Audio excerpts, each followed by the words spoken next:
Good evening, Free Enterprise fans, and happy Monday to everyone. I'm Allisele, and I'll be here to bring you our Monday night community race here with Baconpie. How are you doing today, Baconpie? I'm doing great, Allie. How are you? Doing well, thank you. And tonight we've got a little bit of a fun flag set. It's my child, I made it, and it's all about the shiny things. Do you want to go over what we're looking for tonight? Yeah, this is a quest for all the sort of objects that are crystal shaped, or in the case of the adamant, just a shiny lump of metal. You got the earth crystal, you got the sand ruby, the adamant, and the darkness crystal. And am I forgetting anything? Is that? Oh, and forge the. I guess you have to forge the sword. Yep, gotta forge that sword, gotta make use of that shiny rock somehow. Shiny rock going with the shiny sword. And we are starting with a Yang tonight. A little bit of a weaker start, but if you can get the right tools and get some experience on him, he is one powerhouse at the end. Oh yeah, he's got like a ton of HP, and he tends to be. A good thing about him is that you don't really need to find like super high tier like weapons and stuff for him to be a power heavy hitter. And it looks like he is being joined by a small child. That is Iridia. Indeed And, it is. oh, go ahead. No, I was just saying, indeed it is, and she can really help out if you're able to find a good summon early enough. Yep, and this is T Wild, which means anything can be anywhere. So, Bahamut summon? Just in a random chest? Absolutely. Indeed, or perhaps the Sylph summon, because the Sylph glitch is enabled for this, so that would be free and a good source of healing and damage for the early to mid game. Very true. And it looks like most of our runners are making the standard Baron in play and only finding another Yang.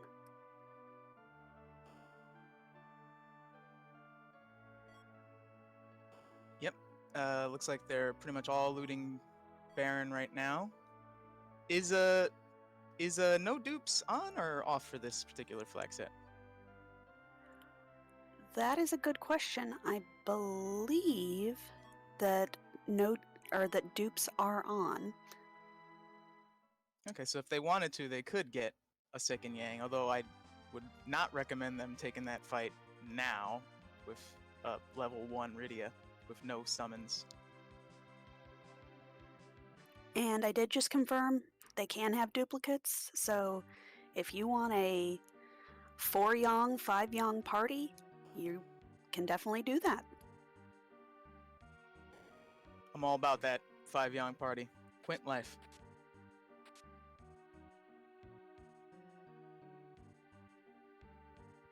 And we see a bit of a mean boss off the table, being there guarding the watery pass. And that was a Baigan. Yep. So no need to have to deal with him later. He can be really rude in some of the harder locations like on the moon or Giant. Thankfully, no need to deal with him for this seed. And I did see an Artemis bow pickup on Tybalt's side. That is a very, very nice pickup for ranged DPS. Yeah, and indeed, you can even stick it on the Rydia and turn her into a murder child if you don't feel like summoning or if you can't find summons.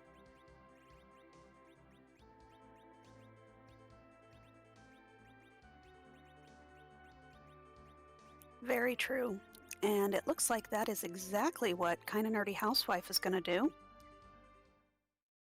And CoffeeAndChocobos just showed us Antlion at the Mist Cave.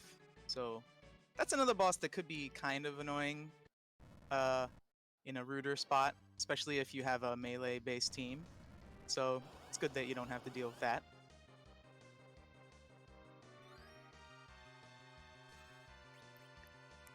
and finding Shiva for our Rydia on West Hobbs.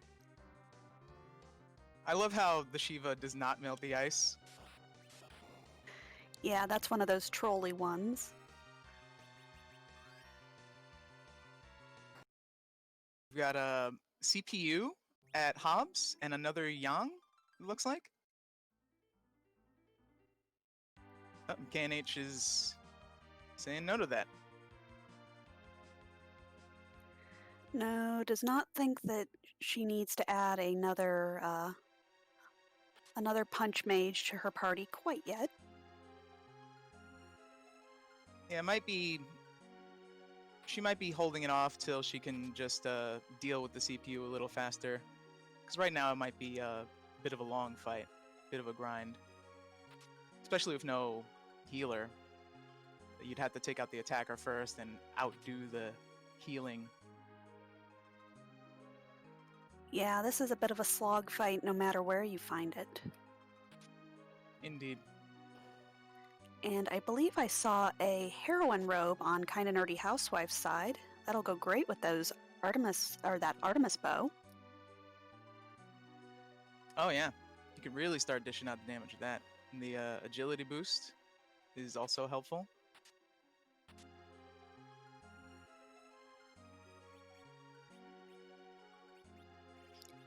And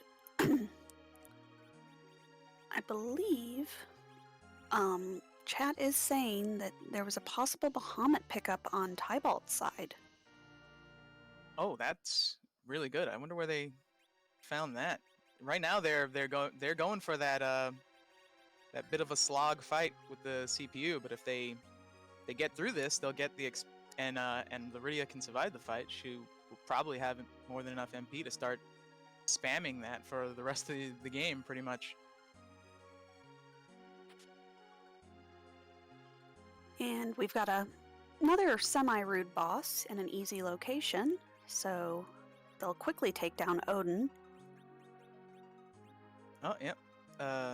And there, it's already gone. So let's see what Neon Grey gets for this. Yeah, that Rydia was cranking out the damage for that with that Artemis bow. And you get an apple.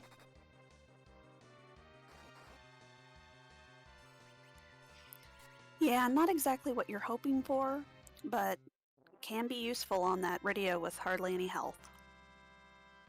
Yep, and they say an apple a day keeps the doctor away. We'll see if Lugae doesn't show up in this seed at all, then myth confirmed.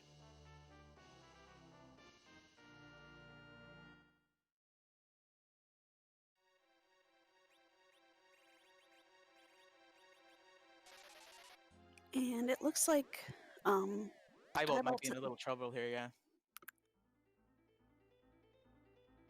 Oh, unlucky. Those misses probably hurt.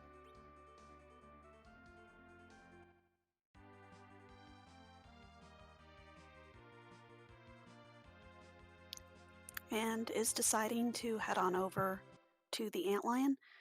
And I guess I missed it when the first three went through, but picked up a siren in one of those chests. And a Leviathan in the top left chest, I believe I saw. So even if they happen to miss the Bahamut at any point in the race, there is a chance that they found that too. So it could be that all four runners will have a fully loaded Rydia fairly soon.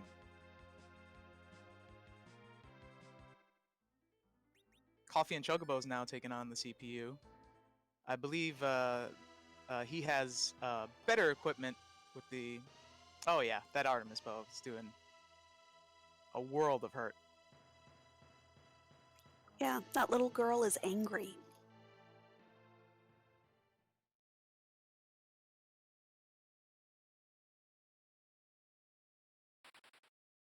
This should not take... There it is. It's gone already. So we're gonna see what's at the Fabul fight here, and it's the Kaipo guards, which you usually don't want to see the this boss this early in a seed. You would much rather see them on the moon or Fey March or somewhere like that. Yeah, somewhere where you can definitely pick up some nice experiences, a little bit of life glitch. Definitely makes your life easier, especially if you have like an hourglass or a black mage to turn them all into frogs or something of that nature. They managed to proc a charm. KNH managed to proc a charm on the commander, so this is officially a free fight.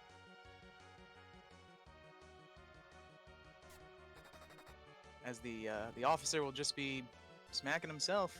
Oh no, wait. Oh, I guess they might have hit him, snapped him out of it. But now the two soldiers will attack each other until there are none standing. Man, the training for these Baron soldiers must be pretty awful, where without your commanding officer, you're literally just smacking yourself in the head.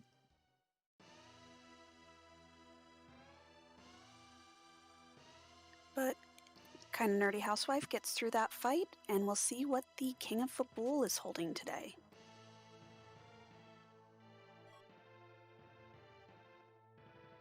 And that is our first shiny thing, the Earth Crystal.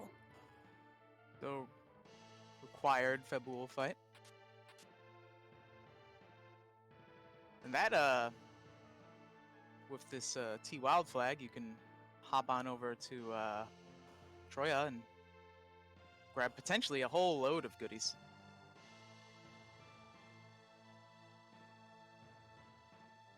And it does open up another 2 character slots. Hopefully you'll find something other than more Yongs. Or maybe not hopefully, maybe you want all those Yongs. And nothing wrong with a little kung fu fighting.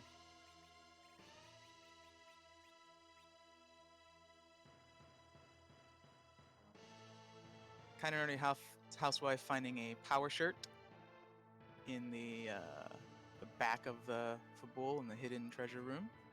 That'll make Yang a little bit better in the early game, since, as you mentioned before, he's a bit slow to start.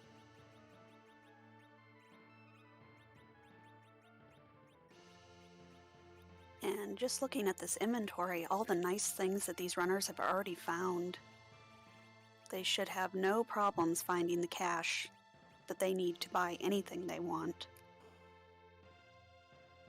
Yeah, it's hard to even keep up with the crazy goods they've been getting so far. I noticed a white spear in KindaNerdyHousewife's inventory, so I imagine she might be hoping to pick up a cane at some point. And there was a life staff on CoffeeAndChocobos' side, the best staff that you can have for your white mage. That's a pretty good find. I also noticed a white shirt in KindaNerdyHousewife's inventory, which is a great piece of armor for your white mages, and you can even slap it on that Rydia before she turns into an adult.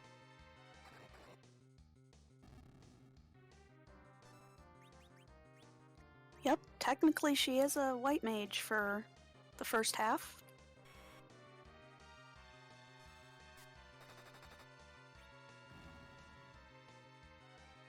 And it looks like our runners are now kind of going over some of the same paths they've taken. CoffeeAndChocobos and neongrey are in shopping percent mode. Yep, they're both checking out Troya. They have the Earth Crystal, so I imagine they're gonna check out the treasury. And KNH and Tybalt are both on Hobbs. KNH has finished Hobbs. Tybalt should be through this pretty quick, because he picked up that Artemis bow, which makes this fight kind of free. And just a casual Stardust Rod in a chest. Ooh.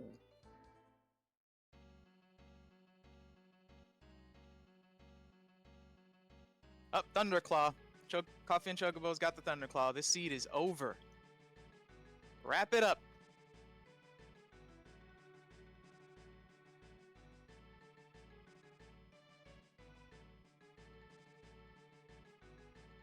Some crystal mail, another thunderclaw. The sword. Go with that mail. Now, if we could just find a Cecil to use it. It's already looking like they have, yeah, now they've got a Murasame. They have a top tier piece of equipment for pretty much anybody they find from here on out. And we're just getting started. This could be a pretty quick seed. Oh, I hope I didn't jinx it just then. Oh, I'm sure that something will come up to troll our runners. Yeah. If some really nasty stuff shows up later, just remember, I didn't come up with these flags. I didn't roll the seed. Not my fault. I will take all the blame for the misery. Coffee and Chocobos now head into Zot, finding a cat claw. And fighting the inventory boss. Ooh, where's that wyvern? Was that Ordeals? Ooh, it was. That could be That- rough. Yeah, That that's a little rude. That means that even if you find a Cecil at this point, you're gonna have to work a bit hard to get him the ability to equip the nice equipment that you picked up. That shiny sword could stay in the inventory for quite a while. And that does mean that our progression is either through Baron Inn or through this Earth Crystal.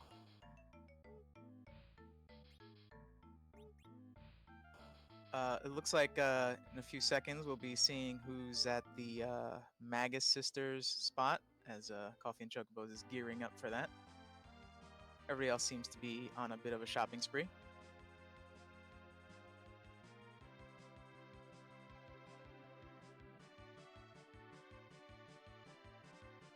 And Neon Gray is going to climb ordeals and get the bad news about the spicy hugs there in the first slot.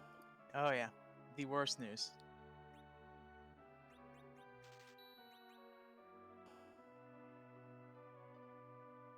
It's interesting, they all picked up all this great stuff, but I'm not sure if any of them found Starvale or Moonvale yet.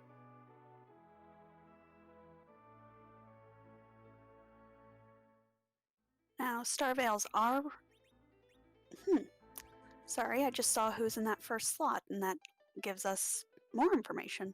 But Starvales are required to be on the overworld. Now, because Val is here, that means Progression Underground can't be here, if I'm not mistaken, because Val is one of the bosses that's not allowed to block underground progression. Am I right about that? That is correct, which means, and neither is Wyvern, so our path underground has to come through Baron Inn. All right.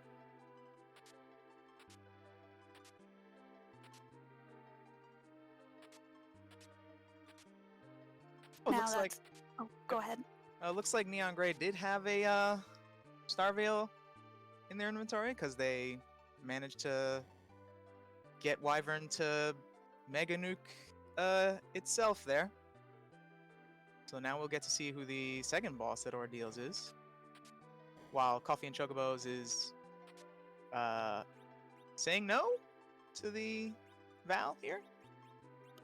Coffee and Chocobos forgot that they still had the heroine robe equipped on that Rydia, which is severely hampering their Bahamut power. Ah, I see. I thought that only 1k damage was a bit low.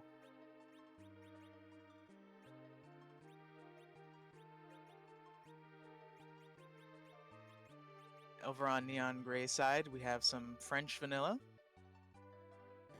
As a regular old Mylon is in the back attack spot at Ordeals.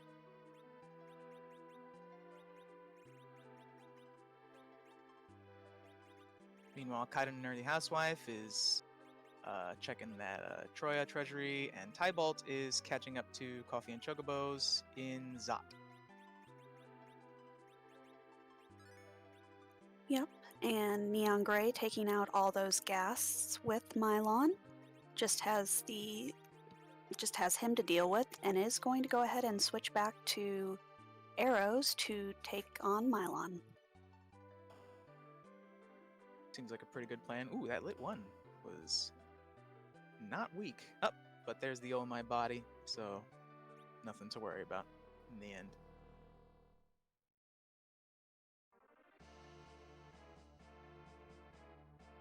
Now, after this this third fight at Ordeals, we're gonna get some. Actually, before this fight at Ordeals, we're gonna get some pretty good information because the other three runners have seemingly faded Ordeals for now, probably due to the Wyvern.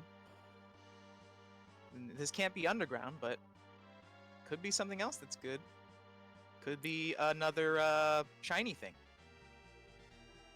It couldn't be their only way underground. It is a way underground, though. So Neon Gray is getting rewarded for persevering through that Wyvern and gets the Magma Key. Right. As Lord Goober points out, Baron could be the hook, or I guess it could also be another item that leads to the hook. And depending on how long the rest of the runners fade Ordeals, this could give Neon a bit of a leg up, as he can just go straight underground now, whereas everybody else might have a bit of a journey to go through and some fairly tough bosses in the hook route. And that second fight here at Baron Inn is not hard, but it is annoying, as it is the Gauntlet.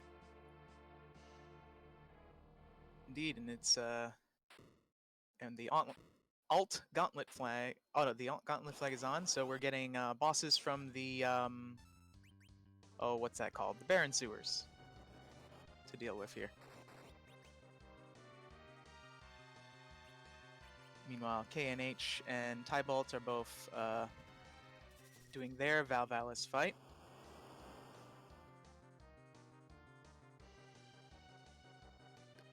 And this is a bit of a rough spot for Valvalis. Does not get the full 255 magic defense, but gets really close.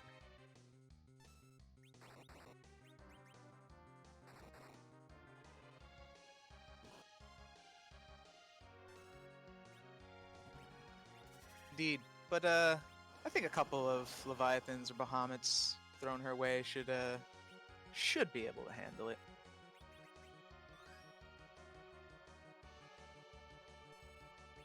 Still only 1k on that Leviathan from KindaNerdyHousewife there. Does she still have the heroine robe on her, or? Well, this spot actually has 254 magic defense, so it may just be that it's very, very low. It's a lot of defense. Neon Gray chucking that key down, so looks like they'll probably be heading to the underground. We'll get our first look, unless they go elsewhere. Maybe they'll go to... They haven't done Zot yet, I believe. Correct, but they may be incentivized to go down to the underground, knowing that a lot of the other runners will probably fade that Wyvern, and probably at least check the freebies down there. That is true. If you feel you've done a check, or you have something that you don't believe the other runners might have, you might as well follow that all the way through as much as you can, in the hopes of, getting some sort of advantage or leg up. And they are going straight to Dwarf Castle right now. Oh, they're going shopping in the Dwarf Castle first. And CoffeeAndChocobos does get through that alt gauntlet, picks up his hook, and I'm guessing we'll probably head straight over to the Eblin Cave. Yeah, that's, were I in their shoes, I would be doing the same. Given the choice between potentially some easier bosses through the hook route, or having to deal with that wyvern, and who knows what's past that wyvern at ordeals, this definitely seems the way to go. Was that they picked up a crystal something. I don't know what that was. For a second I thought it was the crystal, but I'm like, that can't be right. It was the crystal shield. Ah.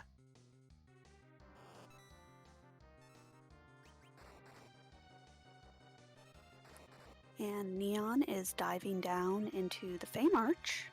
Probably going to pick up their free key item and possibly give us a look at what the bosses are down there.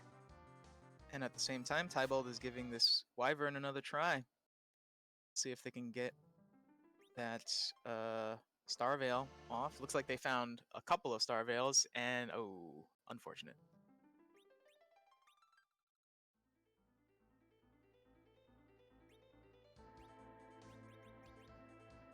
We got a Bahamut summon in the Fame Arch chest. More summons for the Rydias. More. Oh, I believe the one of the changes from this 4.1 upgrade was the price of Bahamut and Leviathan, and I think Odin were both raised significantly. So if you already had a Bahamut, if you already found a Bahamut summon, it's a good source of money selling.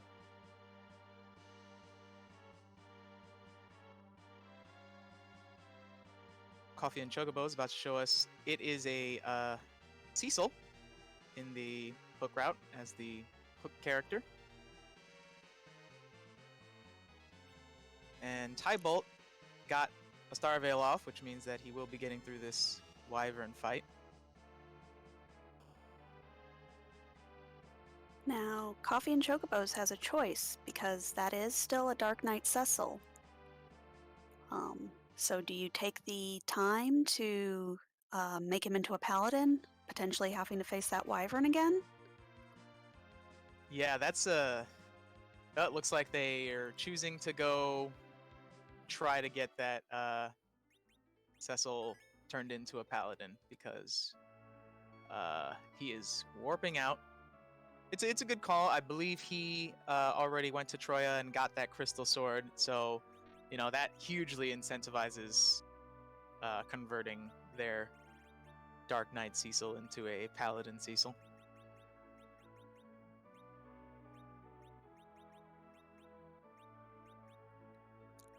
Meanwhile, go ahead. Go ahead. Okay. Neon Gray now heading to Tamra, and if we're lucky, he can become the hero of the people and validate this seed by looking at the job dwarf. But if he doesn't, I don't blame him.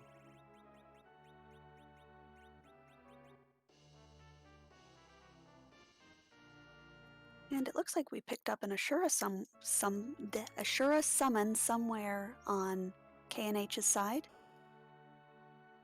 Yeah, I believe either CoffeeAndChocobos or Neon Gray also found that. And speaking of Neon Gray, he's in the room. That's the wrong dwarf. Wrong dwarf again. Casino Manager. Never saw that one before. It's fitting, since Neon Gray took a bit of a gamble to get that magma key to even be down here right now.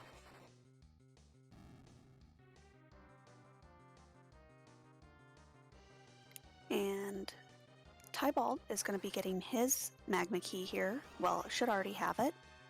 And quickly takes out that evil wall. Yeah, Tybalt was taking no mess from that evil wall, just going straight to the Bahamut summon. Goodbye. KindaNerdyHousewife getting the somewhat bad news that they're in for a bit of a slog here with the alt gauntlet.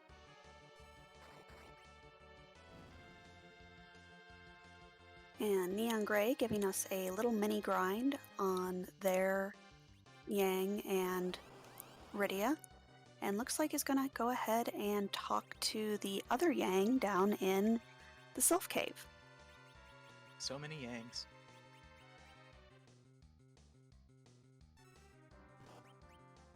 Yeah, that mini grind is a pretty good idea considering they didn't do a couple of things. They didn't fight a couple of bosses that some of the other runners either have fought or are currently fighting right now.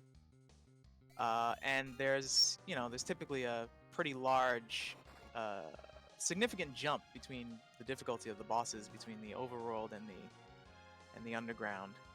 So just a little mini grind to make their lives easier is a good idea.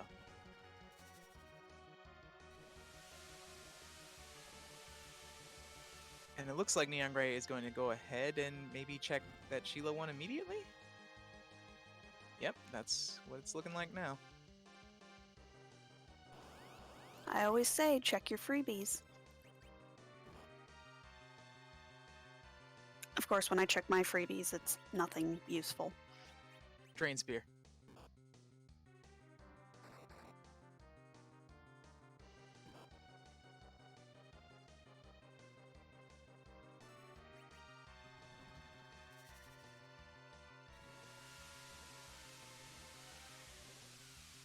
And gives us a twin harp. Very nice. Will we see music? I think there's a fairly good chance of it. I mean, given the choice between some of them underground bosses and music, I don't know. Now, Neon hasn't picked up any of the additional Yongs shown so far in the seed, so is still only having 2 characters, but looks like heading straight to Troya might be the People's Champion tonight. Yeah, it's looking that way. It's interesting they've gotten this far with just a 2-character party, saying no to all those big shirtless men.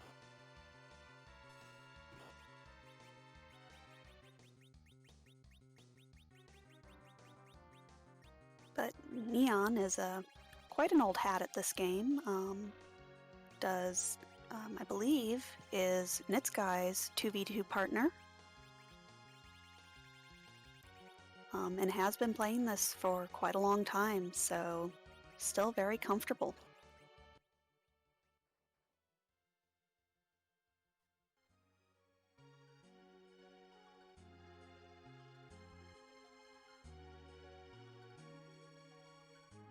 So it looks like CoffeeAndChocobos is through ordeals now, and they are going to be the first of our runners to have that super powered Cecil now on their team. So that should help a lot for pretty much the rest of the seed. Because, I mean, Crystal Sword Cecil is just broken.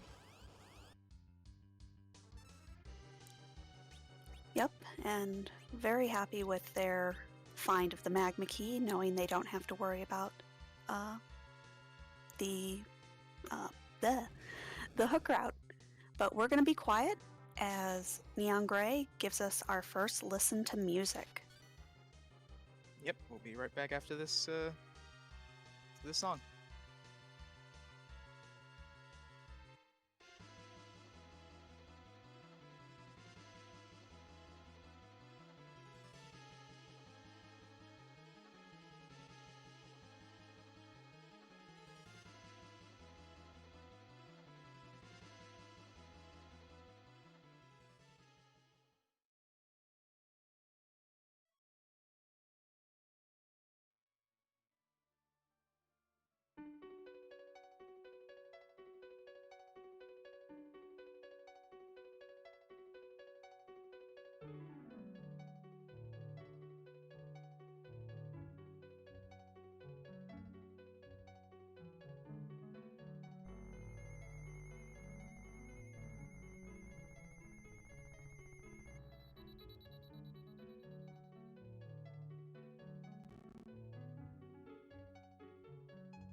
And Neon is through that fight.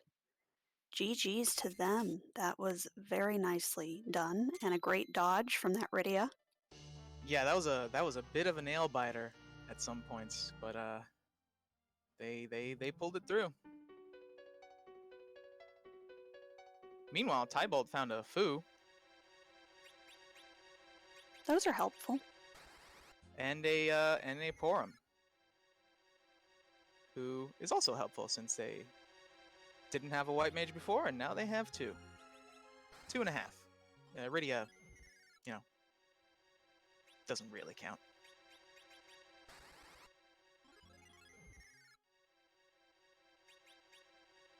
And Ralthian in chat asking, what was the song? That was the Song of Scala's People from Chrono Trigger.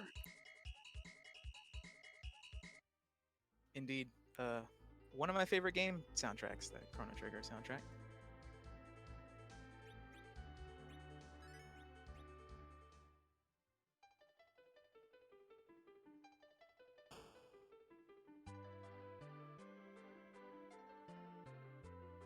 And it looks like KNH is heading down to the hook route. We'll probably pick up that Cecil and hopefully kind of be led to go ahead and try that Ordeals play again. Yeah. It would be a bit of a shame if they go through those unnecessary and difficult fights at hook route when pretty much just 1 Star Veil can get you a Magma Key and a buffed up Cecil.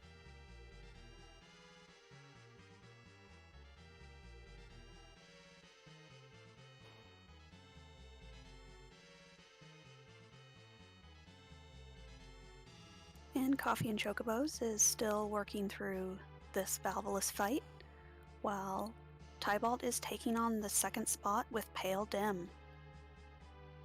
Yeah, this Pale Dim's taken a bit of time, but they don't seem to be in any real danger. And here comes a Bahamut, so I'm thinking this might be over right now. And CoffeeAndChocobos got through the Valvalis, which, you know, with a Crystal Sword Cecil and Rydia with all those summons.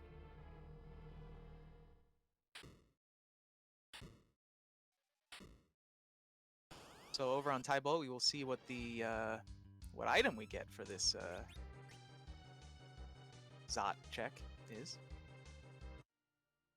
And on KNH's screen, we'll see what they decide to do now that they picked up that Cecil.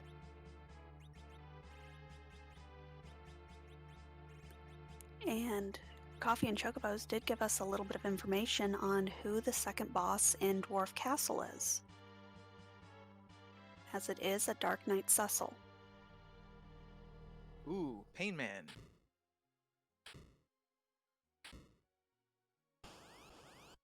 Oh, I missed what they got from Zot on Tybalt's screen. Anybody catch that?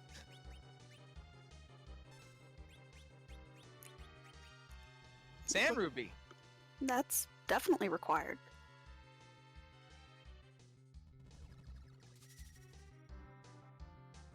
So one of the required items got you another required item.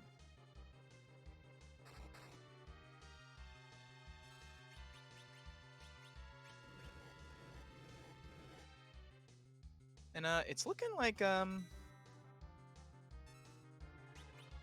KNH is in fact going to ordeals, which is good for her, because they're gonna be very happy when they get through ordeals and find that magma key.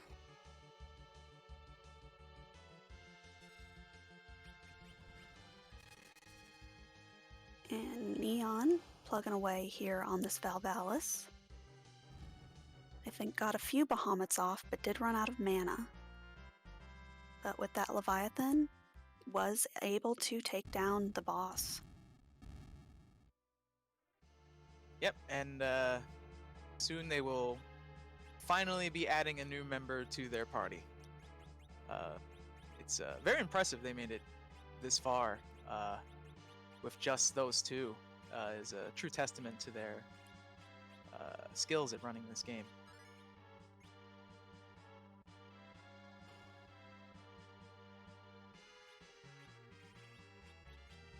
And with that Stardust Rod will really help to bring that Fu online, since Rydia is still handling murder child duties. Indeed, and I mean, if you're gonna get two characters from Zot, you know, having one of them be Fu is pretty great. I think they'll be very happy when they see that Fu.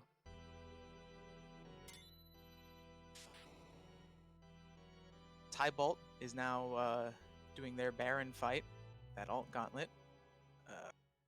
KindaNerdyHousewife is over at Ordeals, going to transform their Cecil, and on CoffeeAndChocobos, which twin is that lying in the bed? I can never tell when they're in the bed there. It is a Porum. Ah. And they are saying thanks but no thanks to that Porum. They already had one.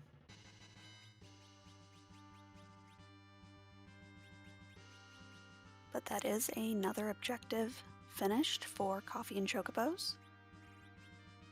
Indeed, they're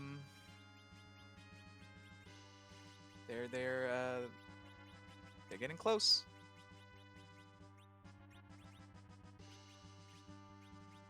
KindaNerdyHousewife getting the Star Veil off, 2 Star Veils off, so that officially makes them through the Wyvern fight.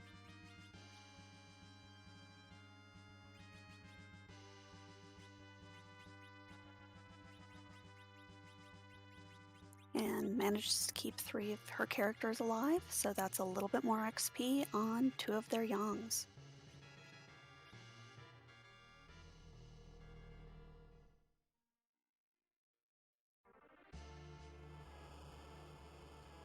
And wow. Oh, go ahead. Neongrey about to take on their Hail Dim fight.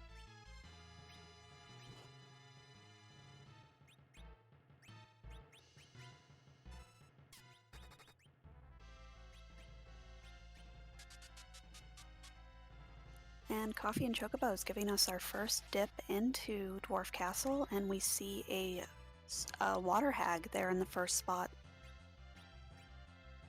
Indeed, we already know it can't be the Fabul Gauntlet because that's in Baron, so that has to be Water Hag. So a bit of a whole day to win for this first fight, but gotta remember that coming up right after this is the Pain Man, so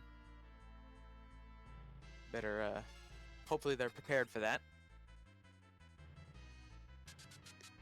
But it does look like their Fusoya knows Nuke, which is very nice to know. Oh yeah, that's gonna make it a lot easier. They might not even have to survive 3 waves from that Dark Knight Cecil when they get to it. And right now, killing off the middle Yang. I'm guessing that he's just decided Yang's going to be the anchor for now.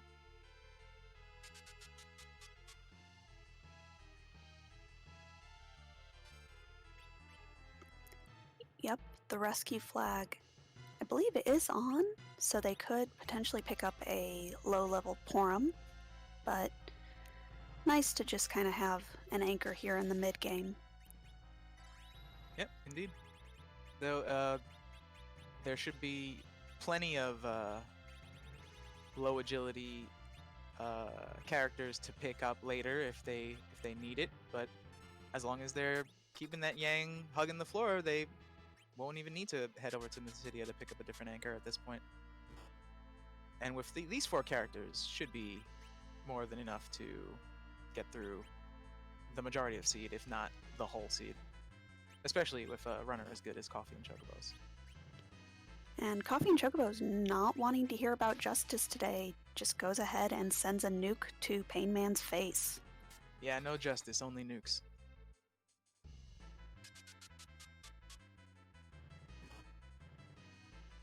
Tybalt now heading to the hook route. Despite having a magma key. Perhaps wants to go ahead and take a look at the shop or see who the character is down here. Oh, that makes sense, yeah. Well, they'll be very happy when they see which character is down here. Well, that's quite a nice shop, too. It's so nice to see Bacchus wines and coffins for sale. And some Thor Rages if you feel like doing a D-Machine grind. Also available there. Thor Rages are a pretty good way of doing that low damage trigger to summon on the searcher so that it can summon that D-Machine for you. And they're cheap.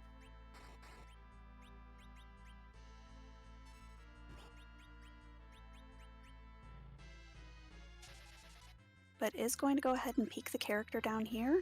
Definitely going to be rewarded because everyone wants a crystal sword, Cecil. Yeah, and I believe everybody has done the Troya Treasury. I don't know about Neon. I'm not sure if they did or not.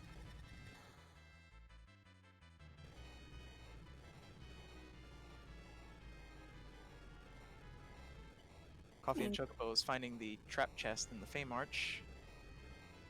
And looks like they're gonna fight it. Oh, but they don't have no Quake, so this might be... Oh, going for the stone. And it whiffs.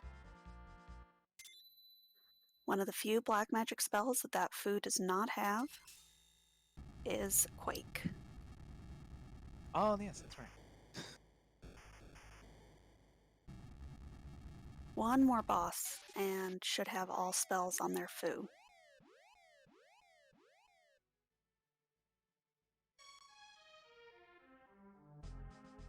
They have an hourglass there. They can go for that. Looks like they're gonna just zerk up the Cecil.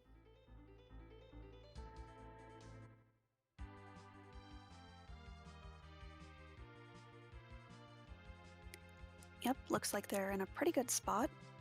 And Cecil is just going to murder all of these things.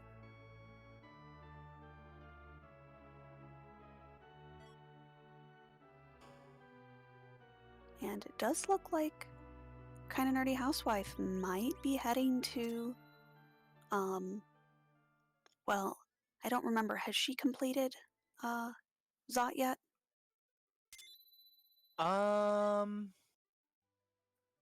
She is heading towards Zot. Yeah. Thank you, Bad Karma, for helping us there. And just want to give a huge shout out to our tracker and restreamer tonight. We have Bad Karma tracking and Leggy Starscream as our restreamer. They are the ones who put on the good show for you. We just get to talk. Yeah, we have the easy job. So everybody give them a follow and give our featured runners a follow as well. They're all doing a great job and providing some really entertaining free enterprise running for us all.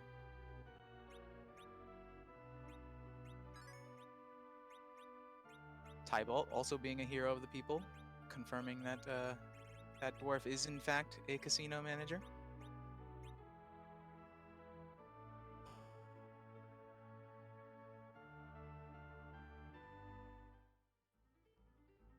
And Coffee and Chocobos is cabining up here. Maybe going to give a try at those Feymarch bosses. Ooh, this could be interesting. I mean, they're definitely not hurting for equipment. Do they have the levels to take on these bosses? Who are these bosses? Have they been checked yet? I don't think they have. That's rude. Ooh, that is. Which sparkle is that, though? It has to either be Plague or D's Lunars. Well, neither of those are that awful, as lunar sparks go. You know, D Lunars, you can go for reflecting their what is it, breath attack, turn them into frogs, and plague you know, can be tricky, but you know, there are strategies against plague too, like killing and reviving one of your party members, getting a reflect up. There's some shenanigans you could do with the ATB, where your berserk characters basically get to move forever, and even though the countdown expires, they just don't die. So it could certainly be doable, and they got through that. They got through that Keinatsu, so GG's on that. And only gets a lesser holy sword. Yeah, that's a bit disappointing. A tough fight like that, you're hoping for a suitable reward, and that was not it. Now, if this is D Lunars, that crystal sword is going to cut through them like butter. Yep, that's true, and they are not even going to go for reflect or any cheeky strategies. They are just going to go for power overwhelming. Quad 9s on that Zerked Cecil. A bit of mistiming on that nuke there, reflecting it back onto the mop. But one of the... Uh-oh. Oh no. That was an unlucky reflected spell there. They have life potions, and it seems like that Yang Anchor is doing them a lot of favors right now, though, so they should be okay. Yep, Cecil survived, so we'll probably get another swing off, and that will probably do it. Yeah, that did it. 4 swings of Cecil's sword. Takes care of one of the harder boss locations in the game. And they get an adamant armor. Wow. Now that is a reward. I'm actually surprised we haven't seen more of those.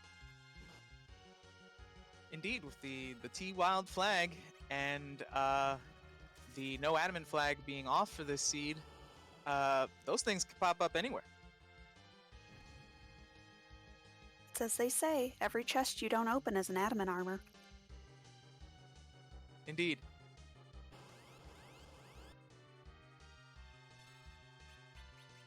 But we are quickly running out of places for progression to hide. Yeah, that Feymarch check. That Feymarch check was a bit of a good news, bad news situation. The good news being you got an adamant armor. The bad news being there was absolutely no progression there.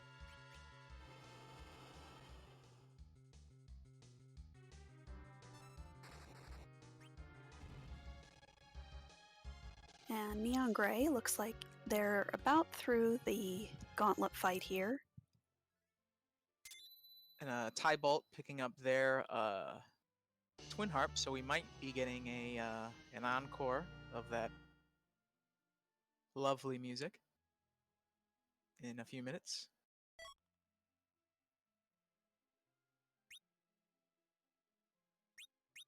KindaNerdyHousewife now taking a look at those bosses and saying, oh, they're coming back. I believe they're just gonna see which Lunar Sparkle this is. Yeah. Yep, gonna get a little bit of good information, but Tybalt is chasing that twin harp, and we will be getting a reprise of music. Fantastic. CoffeeAndChocobos heading up Babel. They're doing the old keyless tower, and an apple a day does not keep the doctor away because there he is. And that is a vanilla Lugay. Who rolled this? Dathis? Well, I think Dathis must be somewhere, just rubbing off his influence.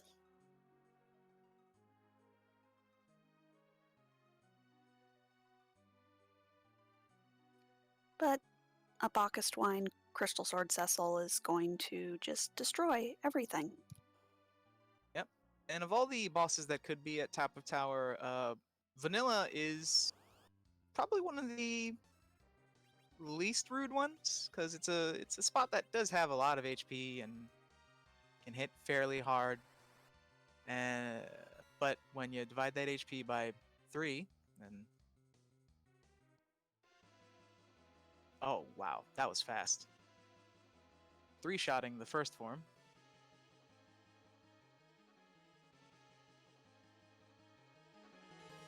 Did they give the Cecil the adamant armor? Yep. CoffeeAndChocobos? Okay, so this is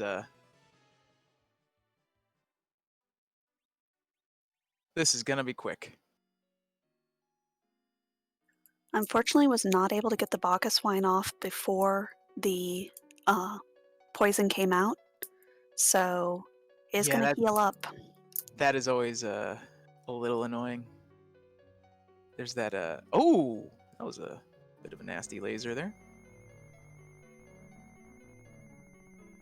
And for those who didn't know, laser is HP based, and it depends on how much HP the boss has. Just like the wave from Kenazo, the more HP, the more it's gonna hurt. Indeed. And their other lasery attack, Beam, is also HP based, but it's based off of the max HP of the character that it is cast on. And man, that doctor does not like Cecil one bit. It's that bored AI in action. Yeah, truly incredible that board was able to fit a fully functioning sentient AI in such a small file size.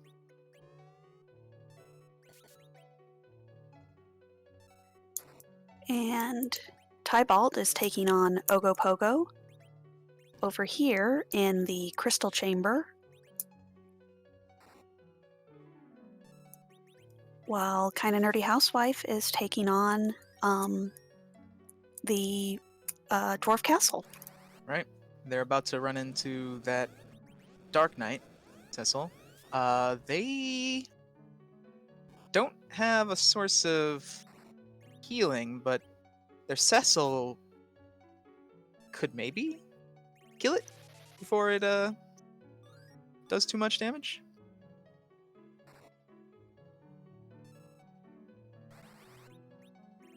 And I did not see what CoffeeAndChocobos got at the top of tower. Oh, I missed that as well. Chat, help us. It looks like it was a Baron key. So, just another chain.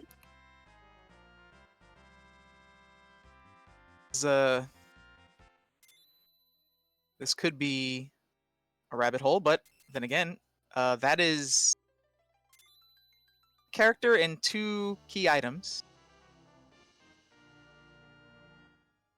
Potentially 2 key items.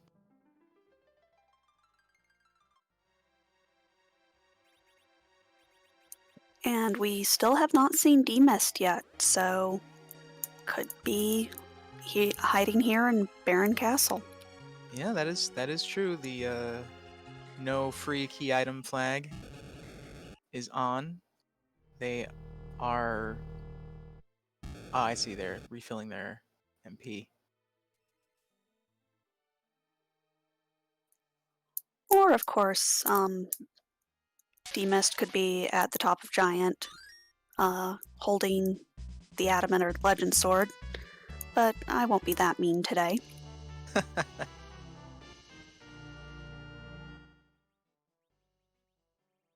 I'm sure the chat can come up with some pretty rude chains for the rest of this seed. That would make it pretty tough, even with this incredible equipment they all are sporting. But unfortunately, it will not be the Adamant because that was from the Dwarf Castle, which I had missed the first time around. Yep. Well, they still got to find that Legend Sword and that Darkness Crystal, and I believe that's it in terms of items they need to get. Is that correct? That is correct. They are just missing 2 more of the shinies. Tybalt, looks like they're going to be checking out the sealed cave. So that's a interesting play. Very spicy, but one of those lower percentage plays that can definitely pay off if it has value, as most runners will try and avoid this dungeon as much as possible. Yeah, I'm assuming the warp glitch was not in this seed, because No. yeah, that would have been greatly preferred to this long walk. Hey, I gave T Wild, and picks up a Moon Veil. Speaking of T Wild, It's a pretty good item for just a random chest along the path. Now this boss that's sealed, if I recall correctly, is one of the fastest bosses. yes, it sure is. It's got something like 60 agility around there. And hits like a truck, so even a good party can struggle here. But Speaking of, we have a D-Mist over on Coffee and Chocobo screen.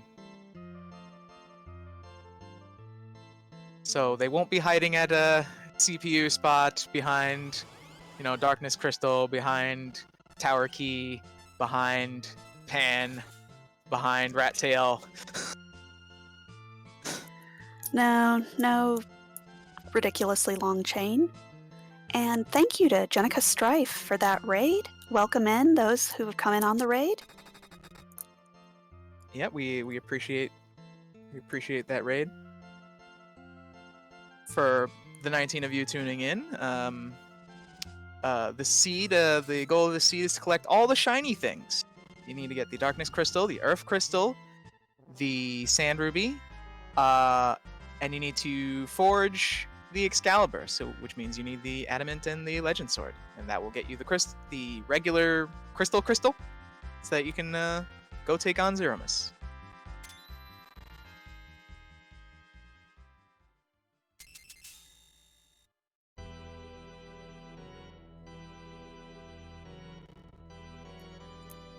And Tybalt did find the pass, while Coffee and Chocobos finds the pink tail. So that's a second Adamant for Coffee and Chocobos if they decide to cash that in. Some people don't even bother. Once you get one, the seed is already sort of free enough.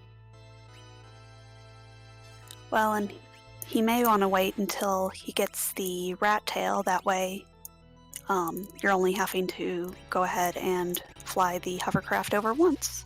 Yeah, that would definitely be the more efficient way to go about it. If it turns out they need to trade in that rat tail at any point, then that you might as well get the Adamant while you're there. And luckily for Tybalt, the boss at Seal Cave is Bahamut, and once you have like a source of wall, that's not too much to worry about. In fact, the high speed might actually work against the boss in that location, as it'll just nuke itself faster.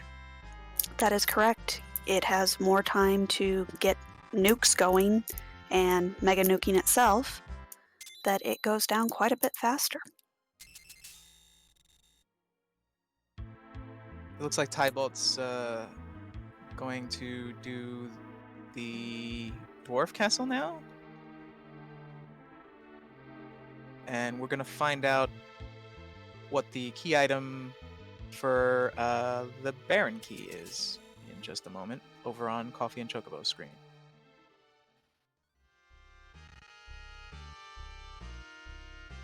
What is in the trash?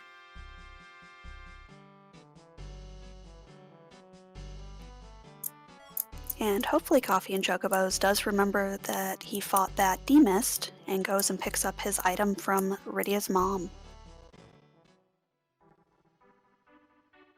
Oh, and there's that rat tail we were talking about just a few minutes ago. So now they are heavily incentivized to go trade in that tail and pick up a second adamant armor while they're at it. So very convenient little check there, Baron, Coffee and Chocobos. But yeah, I hope they don't fall for that common trap of forgetting the D-miss check. I know we've all been there at some point. And Baron is 100% required. That is a darkness crystal. Wow, that Baron check had the goods.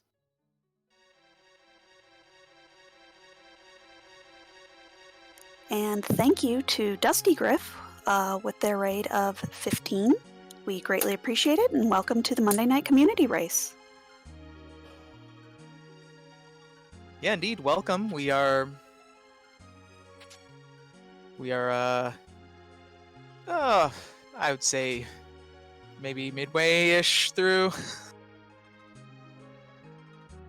a race for all the shinies.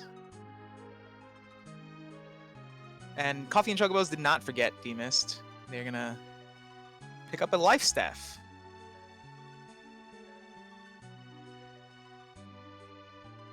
And neongrey is going to be picking up their pass. And that will hopefully push them in the right direction to go ahead and take on top of tower.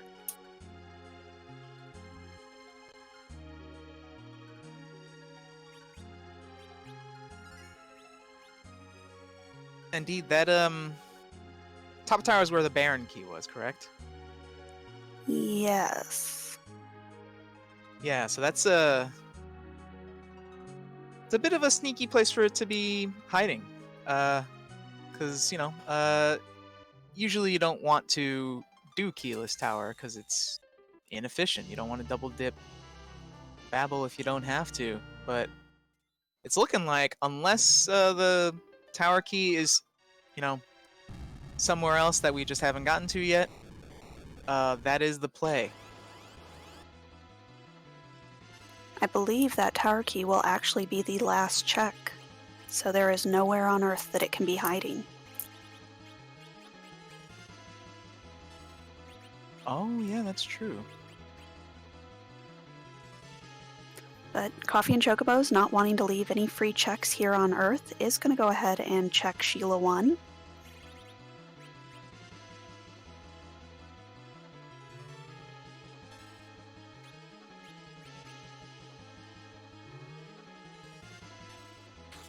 So they're going to get their harp.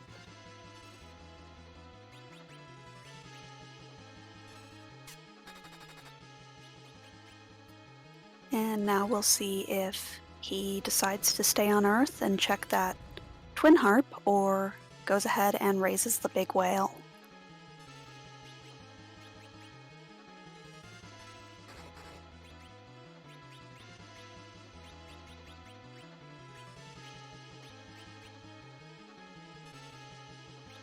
But Tybalt is heading in the right direction and is heading up to the top of tower, Yep, where okay. he'll Go fight ahead. his Lugae.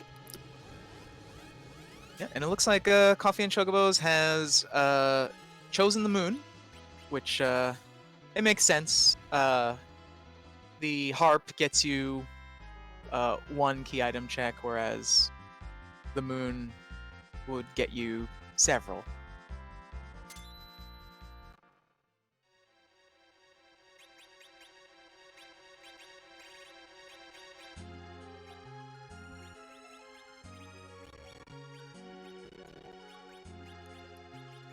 But that will be Coffee and Chocobo's third objective completed.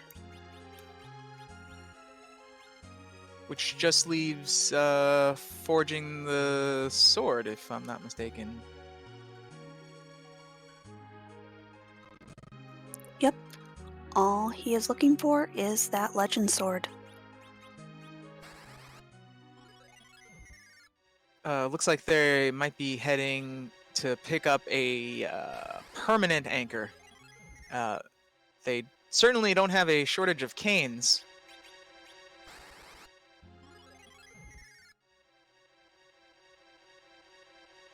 They also have a couple of porums, so they're not hurting in anchor choices. In fact, they can accidentally leave their anchor alive for a fight or two and still be good. They have a stockpile of anchors.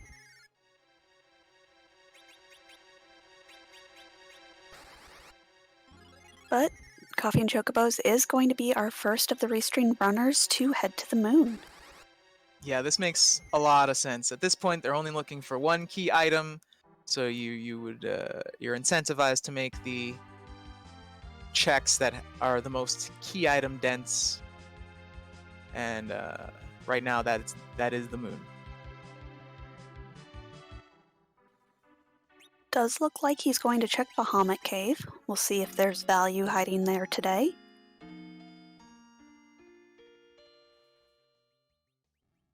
Well, if T Wild, pretty much anywhere can be value cave.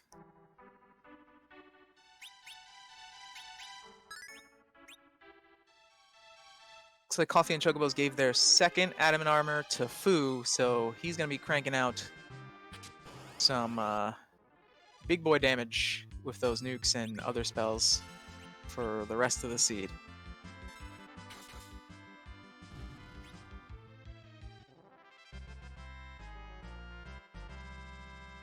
And it looks like neongrey is taking on a few trap chests here in the tower, wanting to see if they can get some nicer gear. Well, full moon probably wasn't what they were looking for there.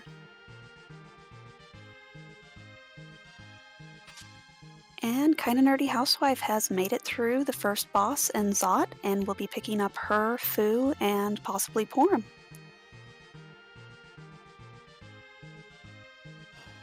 I wonder what Neon Gray could be looking for in those trap chests that they don't already have at this point. May have just been doing a face check as they passed chests, and that one just happened to have a searcher in it. Just so like it is already on the way, so you might as well, sort of thing. Yep.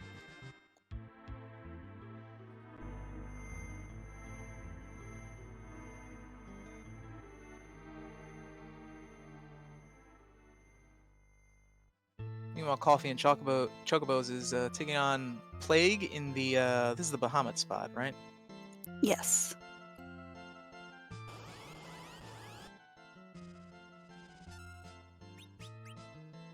With the damage they're cranking out, I don't see them having any trouble with this. And it's already over.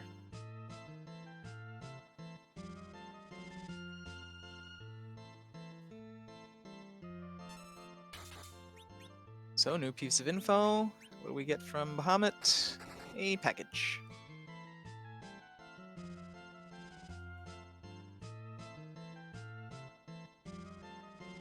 Now, I'm not saying they're never going to check that package, but I will say don't hold your breath.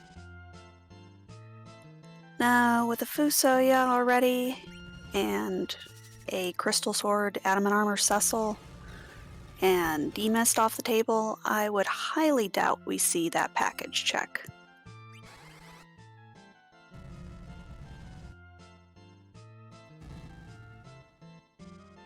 we are gonna get a look at our Lunar Deus character here over on Coffee and Chocobo screen. And it is another Porum. A lot of Porums and Yangs. Yeah, the seed just really liked the color orange shirts today. Indeed. This is the Kung Fu and Crying seed.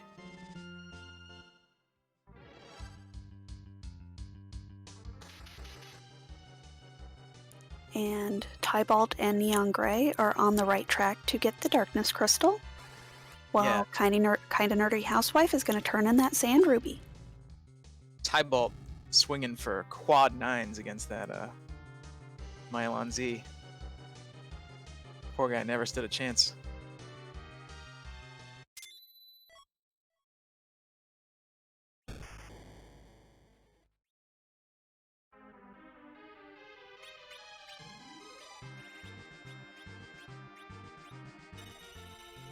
Ooh, we've got Maga Sisters at was this Murasame altar? It's Pale Dem Altar. Okay, so I believe that is the Murasame. That's the one on the very top. Yes. Yeah. I always get them confused. Oh yeah, the Murasame and the Masamune.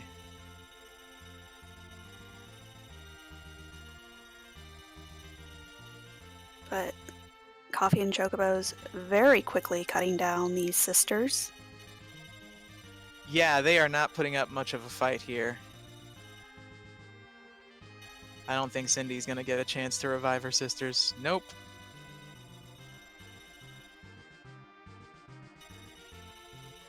So this seed is so far looking like you don't even need a grind because you're just gonna get all this experience from all the bosses.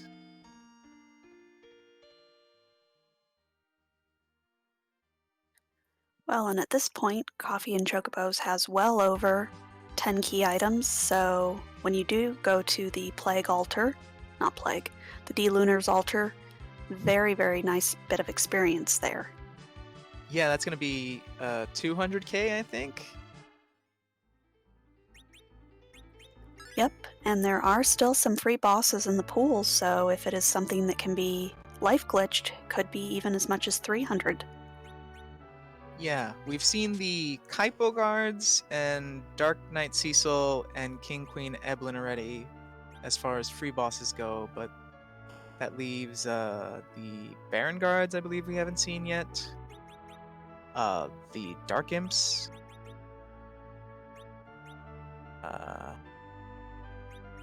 Can't think of any others.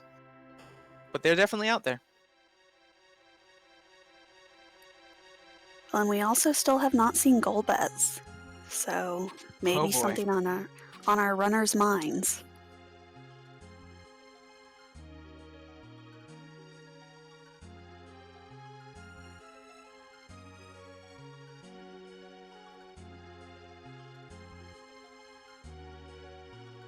Tybalt is now unlocking his big whale, completing that objective. Neon Gray heading through the barren sewers. And KNH doing that vanilla Luge fight at the top of tower. So they're all on track. We have a Octoman at, I didn't see what spot this was. Is this Ribbon Room? I believe it is.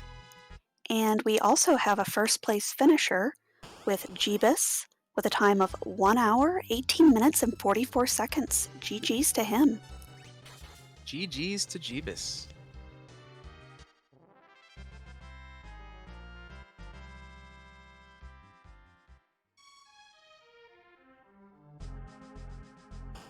So this Octomam is hitting pretty hard, and of course, she starts off pretty fast, but once you start hitting her, she starts slowing down and becomes much more manageable over time.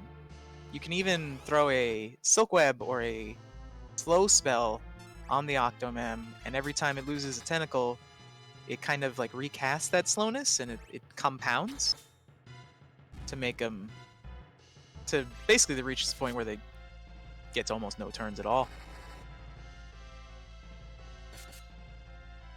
Unfortunately, that crystal sword is not doing full damage as Octomam absorbs Holy. Yes, that's right. The early bosses, you would be fighting them with a Dark Knight Cecil, so they wanted it to be weak to the darkness element, and I guess whoever programmed this decided, well, weak to darkness, then must be strong against Holy, right? And they got an Avenger and I believe a white shirt that was from the Ribbon Room. Yep, that was another white shirt.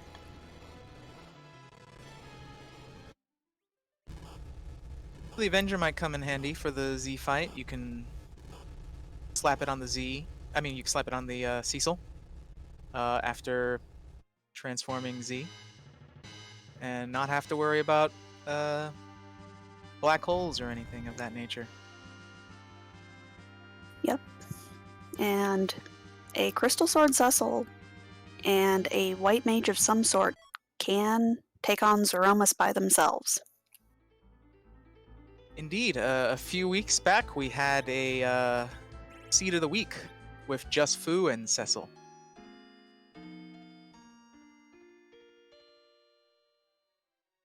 And it was definitely doable. It's not the easiest thing in the world, especially if you're not used to that sort of thing, but certainly doable. Right now, Rubicon is getting a taste of that sword. But Rubicon in this spot is extremely rude. And those Fire 2 counters are going to be taking out everybody except for the people with adamant armors.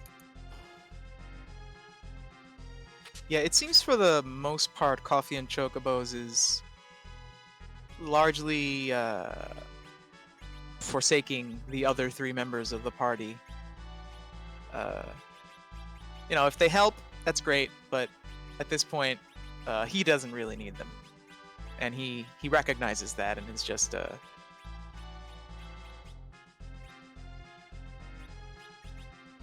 And Tybalt looks like is starting his lunar subterranean dive and goes straight for the Ribbon Room. Yeah, it looks like Tybalt's going bottom up instead of top down as CoffeeAndChocobos did. Oh, I missed what they got from the Pogo spot fight. Only a Dragoon Spear. Oh, not the greatest. So we're starting to run out of key item locations. Yeah, it's looking like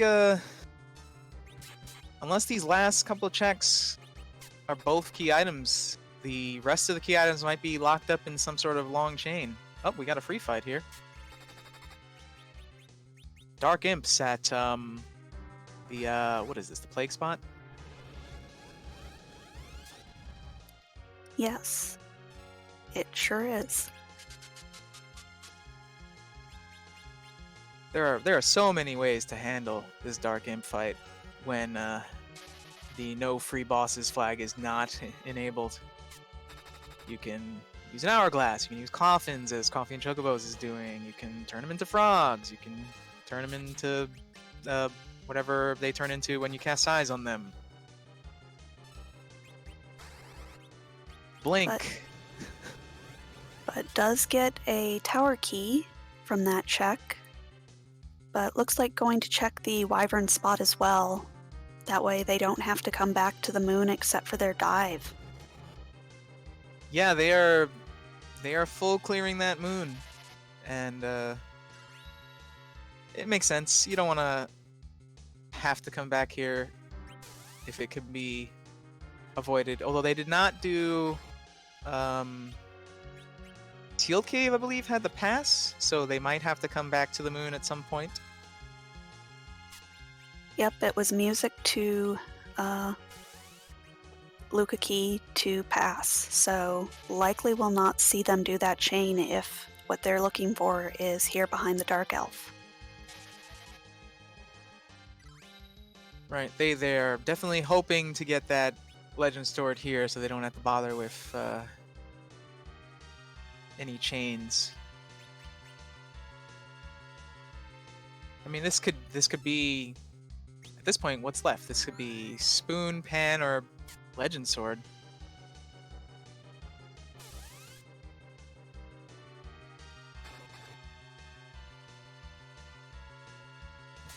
And it is the legend sword, putting Coffee and Chocobos in go mode.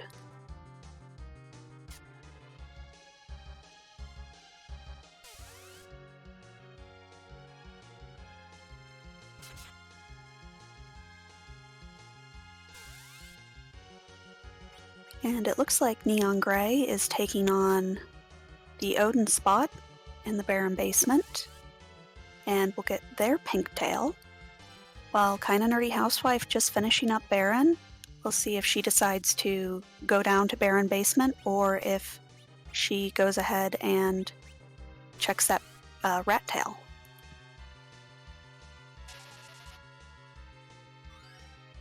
Yeah, indeed. Tybalt just finished their Dark Imp fight. Gets their Tower Key. Hopefully, they will check that Crystal Sword fight before chasing that.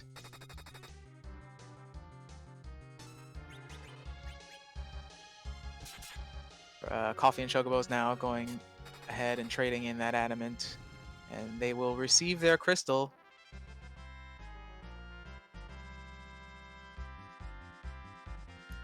And we'll see if Coffee and Chocobos actually wants to do any more grinding or goes ahead and just goes straight to Zeromus. And Coco's shop had Zeus gauntlets and Artemis arrows, which is not too shabby.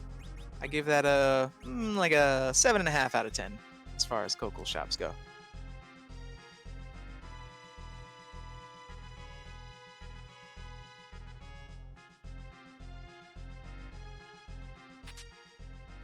And after getting their crystal, I would assume, yep, buying another Zeus gauntlet for... Actually, I'm not sure who that second Zeus... Oh, that's right, Rydia can wear one of those, so is going to go full Murder Child and have her zerked up during Zeromus. Interesting. So this kind of tells me that they might not be bothering with a grind because they don't need the nuke spell or anything like that to do Zerked Rydia. They might just be going for it at this point.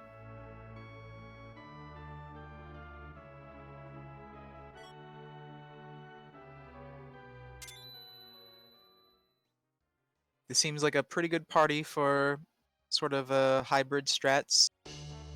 Could reflect some nukes from Fu. And just zerk up the others, I guess. Maybe leave one person for healing, like Porum. And may just want to put out as much damage from the beginning as they can and not even worry about the Porum. And just zerk and take down Zeromus before the second big bang. True, power overwhelming. With this equipment, that's certainly doable. I imagine Cecil will be swinging for between 4 and 6k, around there. Fu might be getting quad 9s with those nukes because he has that Stardust Rod.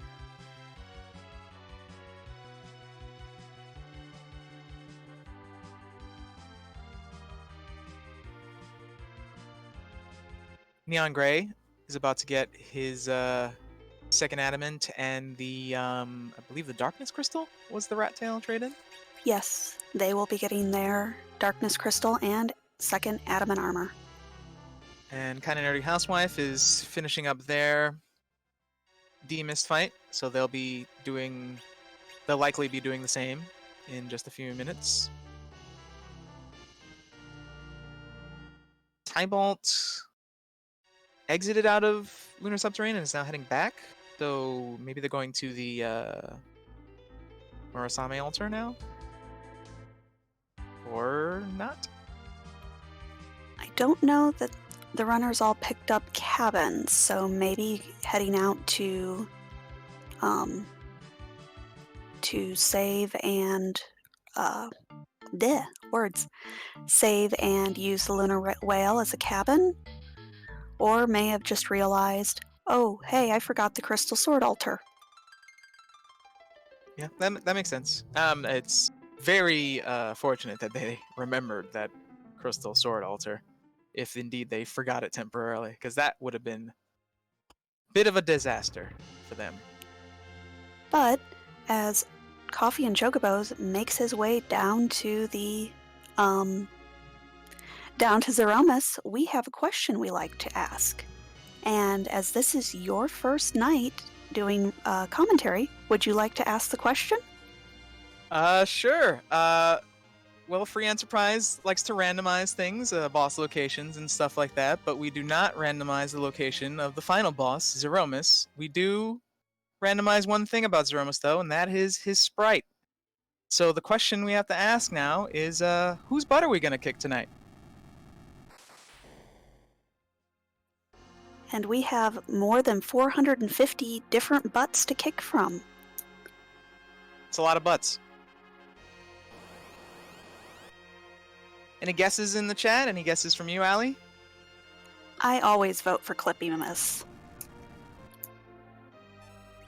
I'm a big fan of hummus.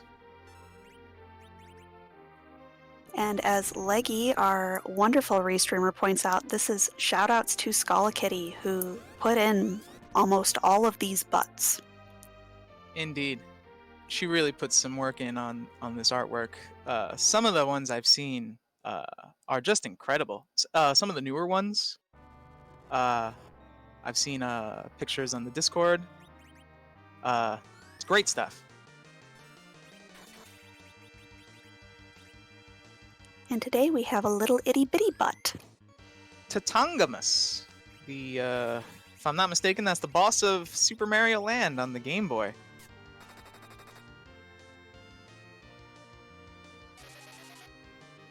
And chat is confirming that. Well, we have some finishers.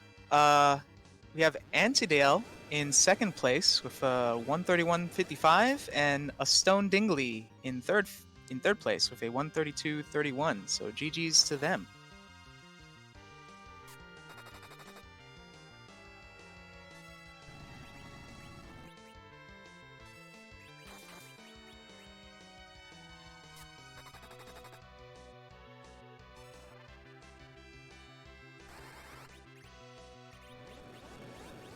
And we see everybody putting out the damage. Yeah, this is a real team effort they got going against this Tatangamus. Even Tella. Yeah, Tella's helping. Will we see an HP ran out?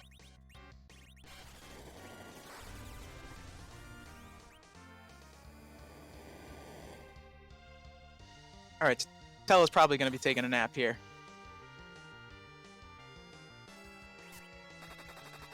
But we salute you, Tella. Your contributions were appreciated.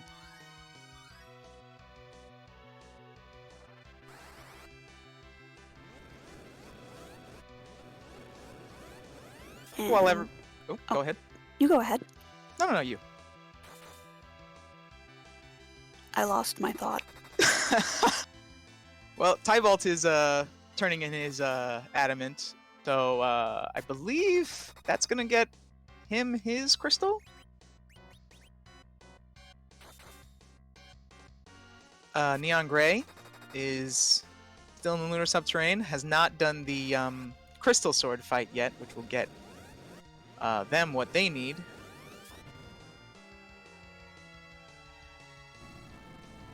Yep, might be doing top down. We'll see if they go ahead and check the wyvern spot first, or if they go ahead straight down to the bottom of the lunar subterrane. Yeah, checking that crystal sword altar right off the bat is a bold move. But with that, we have a cracked boom, and that is 4th place for Coffee and Chocobos with a time of 1 hour, 34 minutes, and 47 seconds. GG's to him. GG's to Coffee and Chocobos. That was a very clean Z fight.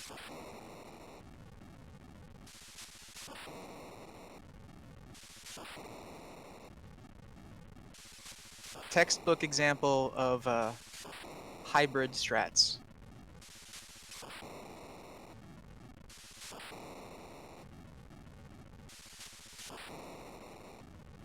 And we are going to see if we can't get him in for an interview.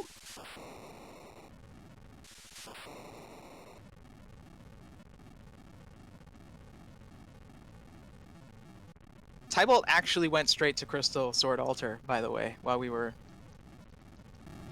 talking about Coffee and Chocobos finishing. So they are on their way to getting that. And with that, I believe we are joined by Coffee and Chocobos. GG's to you. Thank you, and GG's. So how did you feel about that seed with those flags?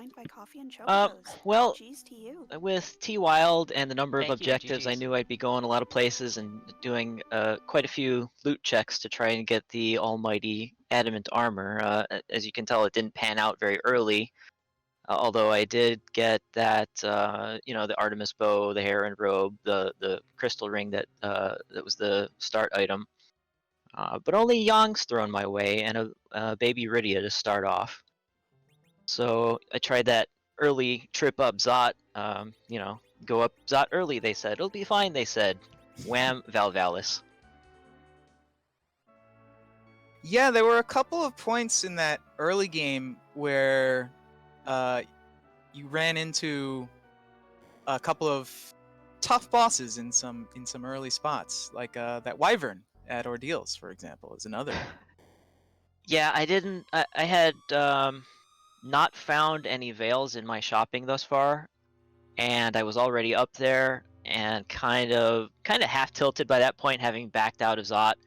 And I did not want to back out of another location. I knew that it was fairly slow, especially compared to that heroine robe Rydia. So I zerked her up, and a couple of shots later, it was just enough to take that wyvern down.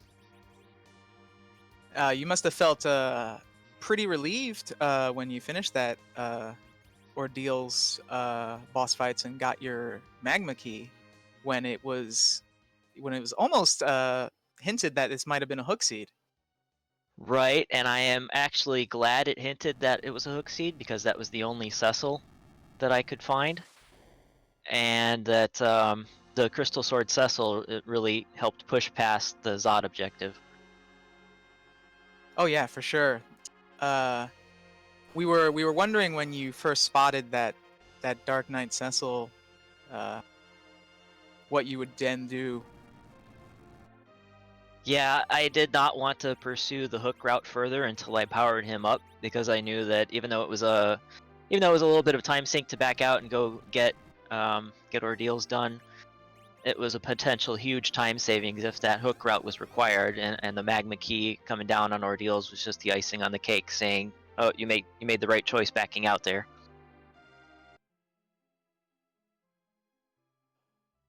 Well, we were glad to see that you didn't try and push through that hook route, as Leviathan there isn't very nice. Ooh, was it Leviathan at the which spot, King Queen or the? At the Ruby spot. Oh yeah, lots of HP to eat through and decent magic power. That would not have been fun. Yeah. Dodge the bullet there. Where you you got a what was it? A tower key from I believe that was the plague spot. Were you tempted to maybe chase that instead of going to the crystal altar at any point when you were on the moon? Well, it was my second to last check on the moon. I didn't want to go back for one item just to figure out that I left one spot hanging on the moon. I was hoping that I was hoping that I would find the pass on the moon, so I didn't have to come back at all. But I'll take the legend sword and a completion of the seed. It wasn't that bad of a last run to go and finish that up. Right. I believe the pass was behind, what was it? Music would lead to Luca Key, which led to pass. Yeah. Yeah, I think the Lunar Walk is a little faster than that. Yeah, for sure. Not as audience pleasing, but if there's nobody else safe, I can, or if there's nobody else close to it, I can go back to the Troya Hospital to do music, if you guys need it. So a couple of our other runners did go ahead and do music, and it was Okay. the Song of Scala's People. Oh. Very good song. Lovely Chrono Trigger soundtrack.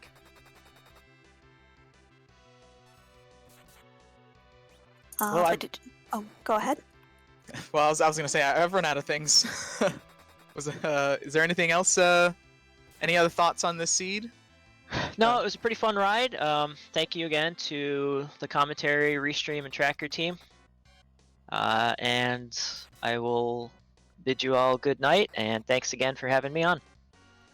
Well, thank you for putting on a great show for us. And again, GG's. Thank you. Take care.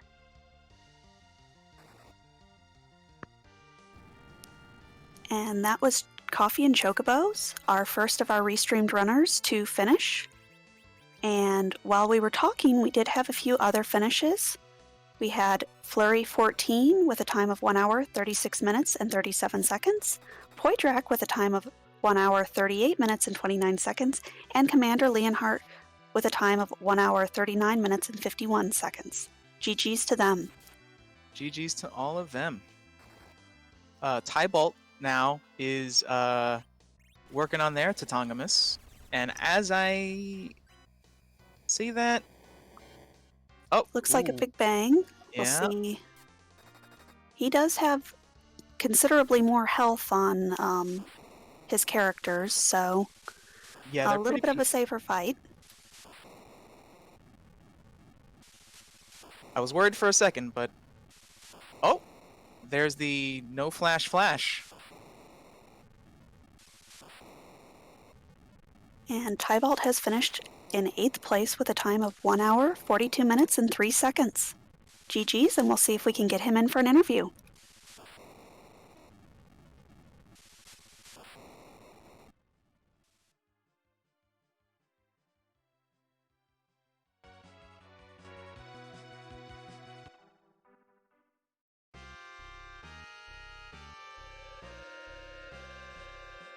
And while we see about an interview for him, it looks like neongrey is taking on the many bosses of the lower lunar subterrane, while KindaNerdyHousewife is cleaning up all the checks here on Earth.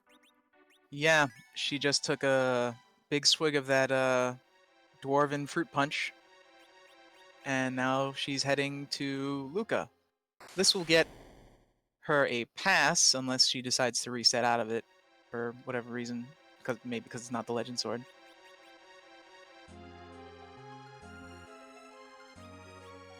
And I do believe we are joined by Tybalt. GG's. GG. So, how did you feel about this flag? It's an interesting flag set. Had a bit of a rough start for me. What, with the Wyvern and Valvalis kind of blocking progression? Yeah, then there's the wipe at CPU. That didn't help. Yes, you had that early attempt at Hobbs. And had I done Antline, I would have had the heroine robe to actually have the DPS to beat it. But you win some, you lose some.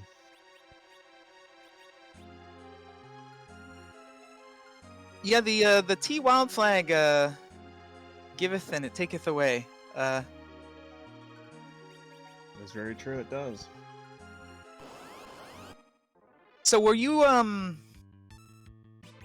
at one point you headed to Hook Route and you got that Dark Knight Cecil. Did you consider continuing through the Hook Route, or were you like, let's try that Wyvern out immediately?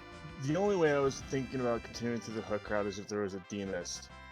With Wyvern being there on the moon, and you have Iridia, generally if you can get your Star Veil off fast enough, and you have a fast summon like Choco or Sylph, you can actually get Wyvern into an infinite loop of constantly doing Mega Nukes. So I was hoping if I could do the battle speed and agility magic just right, I wouldn't have to worry about that Wyvern. Right. That makes sense. And actually, I went on our deals before checking Hunk. So I knew it was a Paladin Cecil down there, which I had a Crystal Sword for. So I was happy. Ah, yes.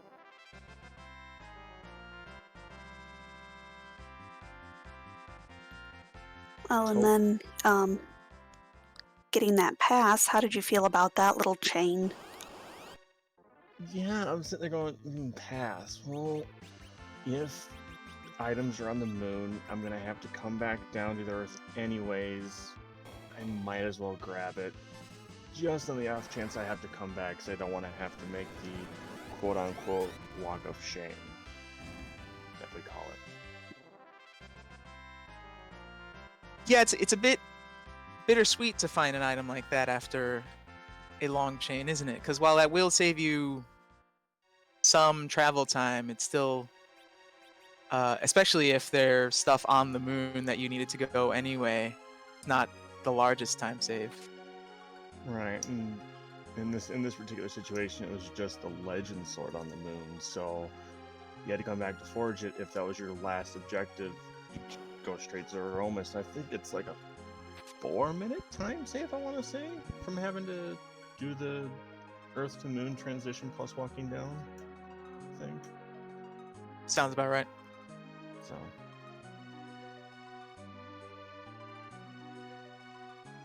Well, did you have? Go ahead. Did you have any other thoughts on this seed, this flag set, anything? The flag set was kind of nice. I liked it. This particular seed, having that Valvalis and Wyvern in those spots were not fun, but there's always a way to get around them. Yep. Go ahead. It seemed for the most part that apart from those two spots, the Val and the Wyvern, with the equipment you get, there wasn't too many rude bosses from then on in the seed. Most of them were fairly pretty quick. Yeah, once you have a Crystal Sword Cecil, it's... Yeah, it's like a Crystal Sword Cecil, Heroine Robe, Artie Bow, Child, you know, you're set. Couldn't get the levels on Iridia, so I decided to do something that people don't, and have her just resort to Zeromus. Yeah, indeed. You didn't find any adamant armors in your... No, I did. There was adamant armors? Yeah. So, the King of Feymarch had one. The D-Lunars fight there. Oh. And, was the Odin spot, gave the pink tail. I saw that in the spoiler log. Man, well, I'm quite proud of myself not having to use adamants.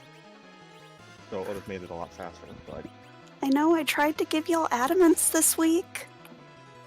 I didn't even see that flag being turned off. It's always the checks you don't make that are the adamants. That is true. Because normally I always look for that one, but... I didn't see that one. I'm like, oh, okay, no adamants, just going along. Well, you did a very good job without the OP armor, so congrats to you. Thank you. Thanks for the restream and thanks for commentating. I'll definitely have to check back with this VOD. Well, thank you for putting on such a good show for us. We really appreciate it. Yeah, no problem. And, you guys have a good rest of your night. You too. Take care. Yep. Bye.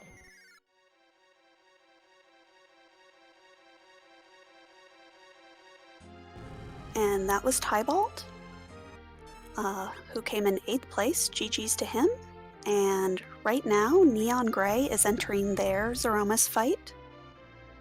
And we'll see how it goes for them.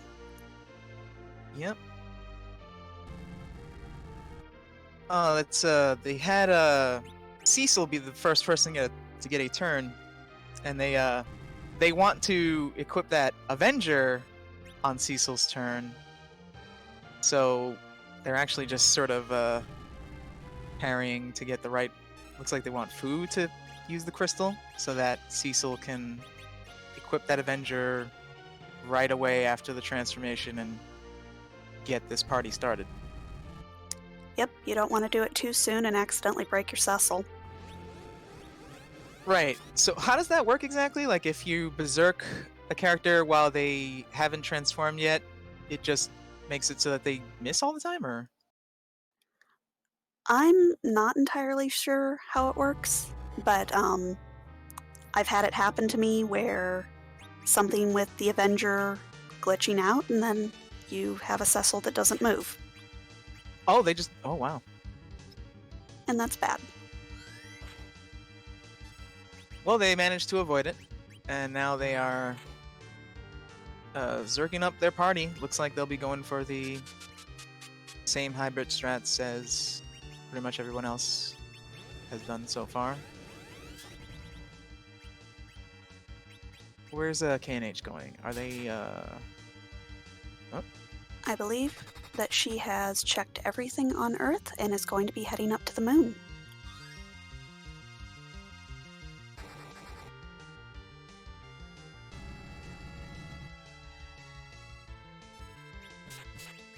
She only needs that legend sword, which we know is at the crystal altar.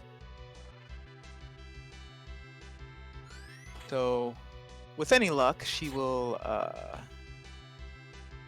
check that crystal altar as one of her first moon checks, and not go to somewhere like Bahamut or do a full bottom up and up. As I say it, she lands at Bahamut.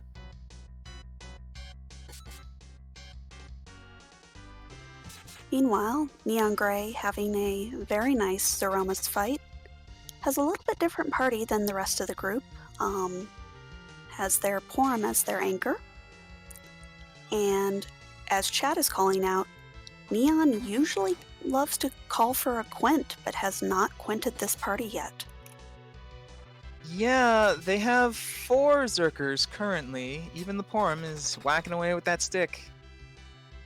But I guess they're playing it a little safe this time around. They're not quite confident that their Cecil, because their Cecil is pretty much the only one that's doing real beefy damage. So maybe Quint might not be enough to avoid that second Big Bang, and that's what they're worried about. Yeah, probably best to be safe. But we may see some shenanigans. Yeah, well, here's the second shake on Titangamus. So perhaps after this Big Bang and a heal, they might go for the Quint. But as Scala Kitty pointed out in chat, Quad is fine. It's literally 80% as good as Quint.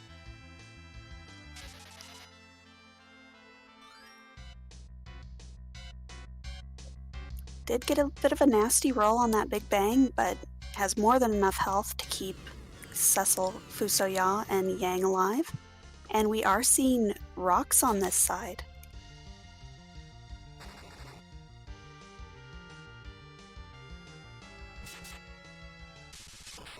Yeah, this fight is looking like it's fully under control. A couple more swings from Cecil should do the trick. And that is the flash. and Neon Gray has finished in 9th place with a time of 1 hour, 54 minutes, and 1 second. GG to Neon Gray.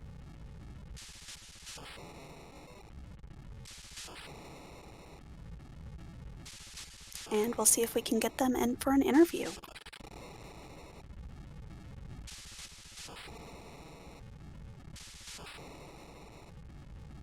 And I believe with that, we are joined by Neon Gray. GG's to you.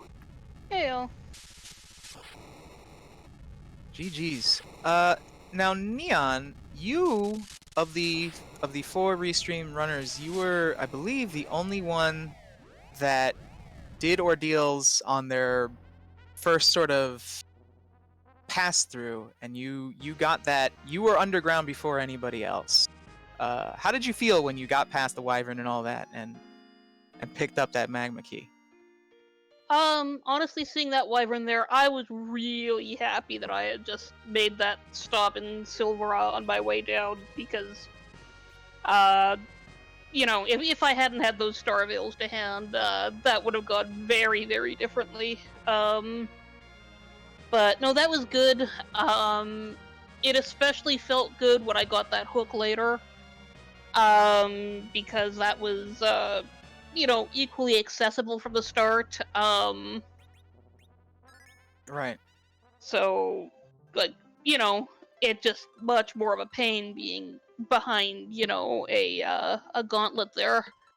So, you know, it was, I felt good getting that that magma key right off, and then, you know, even better getting that hook. Right, and by the time you had checked that hook route character, I believe you had already raided that Troya treasury and found that crystal sword. Boy, had I. And Yeah. I got that adamant on the way in, which was very, very nice. So you were pretty much good to go from that point forward. Yeah, pretty much. Like, the only thing that had been giving me even a little bit of pause other than that was that, you know, I hadn't been finding any arrows, and obviously I was going, I was not going to be leveling up enough to be doing, like, a more magic-heavy setup. So, you know, Cecil and Yagalode are fine together, but I did want the extra out of Iridia, so finding the arty arrows right at the very end was also very, very welcome. Yeah. Well, and speaking of that, Yang and Rydia taking on the Zot fight with just the two of them was very impressive. Yeah, that was... I probably could have done that a bit earlier, just because, you know, the Bahamut does go through Vel. They're fairly okay. But, yeah, I was leery of doing that, which, again, is part of why I went to Ordeal so early, because, you know, I'm like, you know, I've got this open to me, and looking at how things have been going, I'm probably gonna have to do it with 2. But, yeah, I was worried about how I was gonna pull that off, even with the pretty good tools I had. But, fortunately, Magma Key there, and that gave me a good use of that Siren that I found very early. Yeah, I was commenting earlier how impressive it was how you were able to do so many checks with just your starting 2 characters, whereas a lot of the other runners were picking up a couple more people. I believe a lot of them had like 3 or 4 before Zot. Yeah, I don't like to pick up characters I don't like. And a lot of the time, you really don't need a very heavy party to get a lot done. Especially when the game is just, you know, throwing as many tools at you as it is. Right, that T-Wild flag enabled a lot of strats and allowed you to skip and fade a lot of things that would otherwise not be. Oh, yeah. yeah, getting those arty bows, like the heroine robe right off. It was, I understand why it's not, used for, like, say, the big leagues or whatever, but, T-Wild is so much fun. I just love to see what it throws at you and just what stunts it'll let you do. It's really good, I think. Yeah, it's definitely fun to mess around with some of the quote-unquote easier flags every now and then. Yeah, you get used to doing, it teaches you, certain tricks that you could do, just clearing out the overworld with just a Yag and Iridia. Yeah, indeed. With that heroine robe and the Artemis bows, Rydia was really just zooming, firing arrows 3 or 4 times before anybody else could go. Oh yeah, that crystal ring to start, just that somewhere an Italian chef kissed their fingers.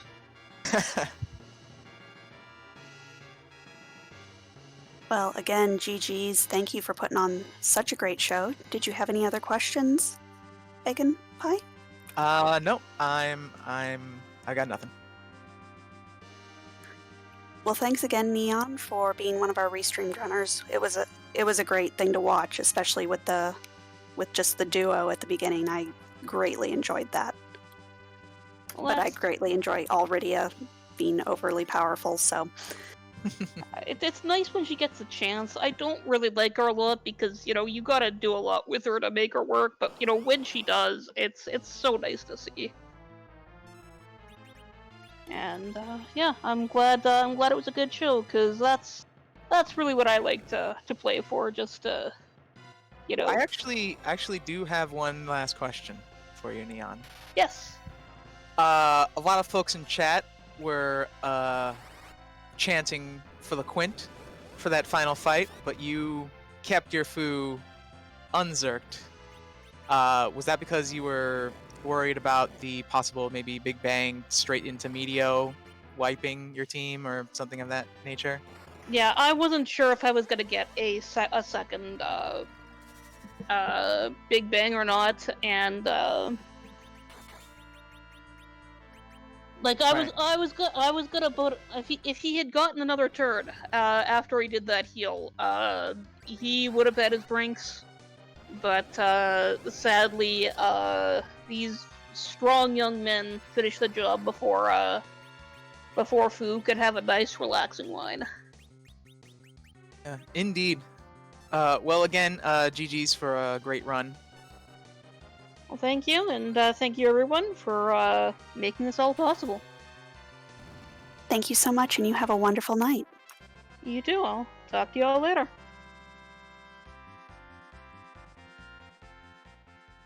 That was Neon Gray. Neon Gray finished 9th, and we've had a couple of finishers in the meantime. We have in 10th place is Harumph with a 154.08. In 11th place is Twisted Flax with a 159.07. And in 12th place is Xenocat 823543 with a 159.58. So GG's to them. And KindaNerdyHousewife has picked up her Legend Sword and is heading back to Earth to forage. But in the meantime, I just want to give another shout out to our runners tonight. CoffeeAndChocobos, Tybalt, Neon Gray, and KindaNerdyHousewife. Give them a follow. They're all great runners and great members of this community. Yeah, they've all put on a fantastic show tonight.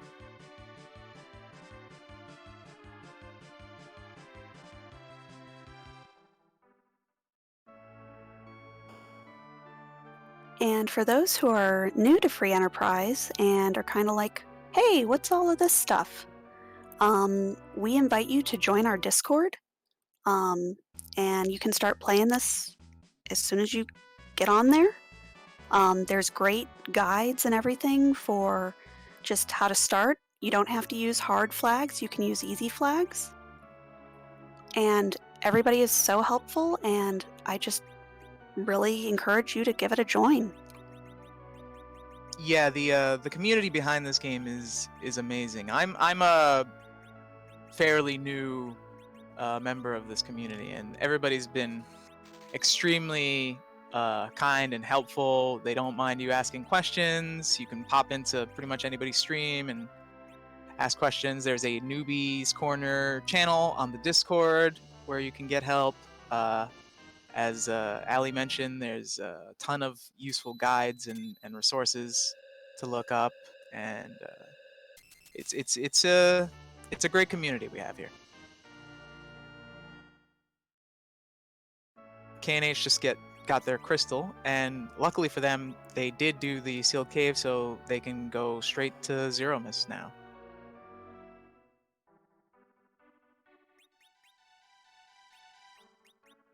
Yep, she should be heading on her way, and I'm trying to get a good look at her levels. Her Cecil is level 50, so I don't foresee any problems there.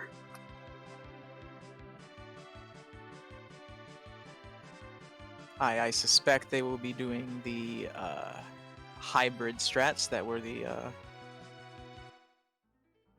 dominant strategy for this particular flag set, considering you get both that Fu and that Cecil, who by themselves can hybrid strat their way through this fight.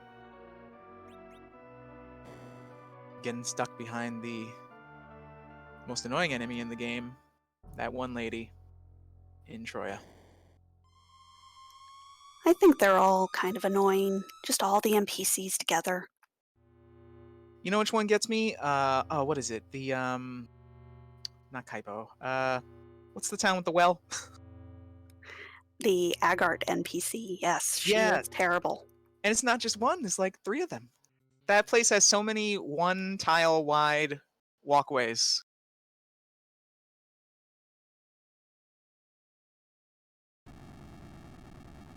But we do have a 13th place finisher of Ground Flyer with a time of 2 hours, 6 minutes, and 33 seconds.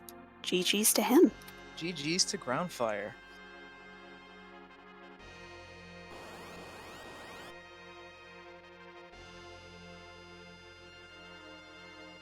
Jeebus mentioning they want that Troya NPC as a Zero Mist sprite. I thought there was an NPC miss. I do believe there is, but that lady in Troya.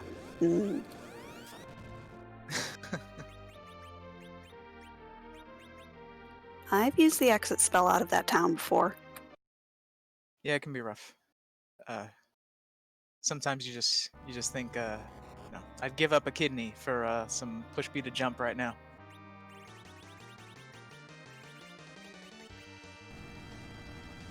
Ah, yes, Jeebus correcting me. That is indeed Kaipomus is the other infamous NPC, the one in that the inn.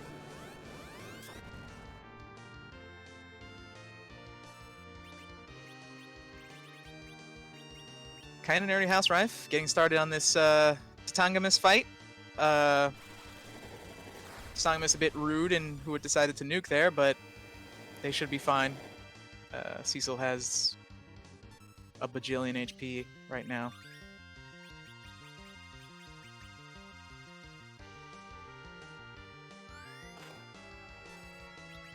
And all the important members of her team are still standing, and looks like she's going to start putting on the hurt on this Zeromus. Yep, Cecil just drank up. He swung for, was that 7k? It was. It's a beautiful thing. This is gonna be quick. And we have a 14th place finisher of Microcorgs with a time of 2 hours, 8 minutes, and 22 seconds. GG's. GG to Microcorgs.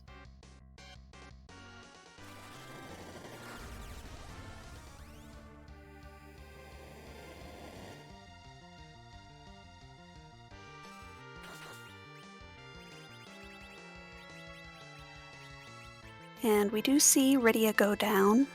Not surprising with a full-powered Big Bang, but with Yang's huge HP pool, and with those adamants on Cecil and Fusoya, I don't foresee any problems. Yeah, indeed. I don't know how many Bacchus wines they have, because there's a black hole, so they will have to drink up again, or use Fu to reactivate that. I think they have a few.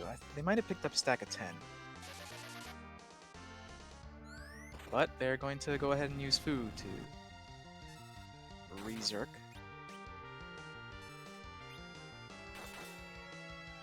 And may have already used them on previous battles, but Cecil is swinging again and just putting out the damage.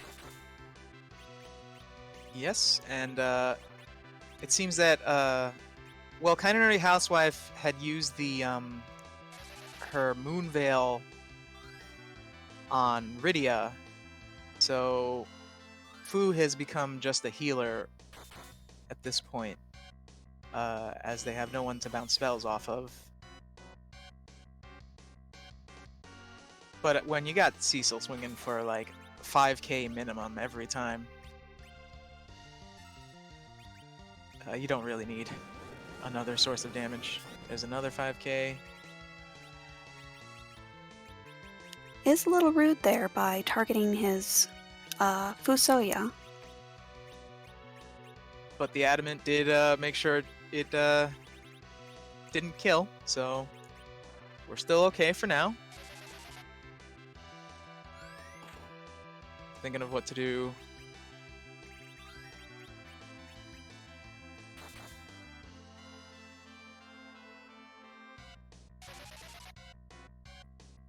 And K&H may be a little worried that her Fu is going to go down, so does send out a Cure 2 and then manages to get everyone to full health.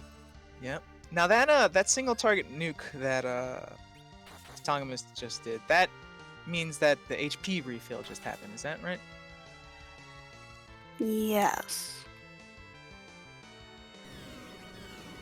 So we are roughly halfway through.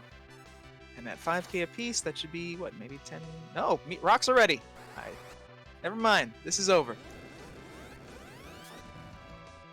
That swing plus this nuke.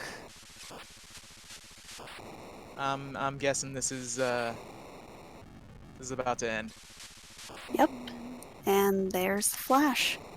And that is GG's to KindaNerdyHousewife, and I do believe we are joined by her. Hello, hello. Hello, GG's. Thank you. I did pretty badly at the beginning of there, which really put me behind, so not my best showing. I do believe we are joined by her. Well, that was a pretty rude beginning, too. Hello, GG's.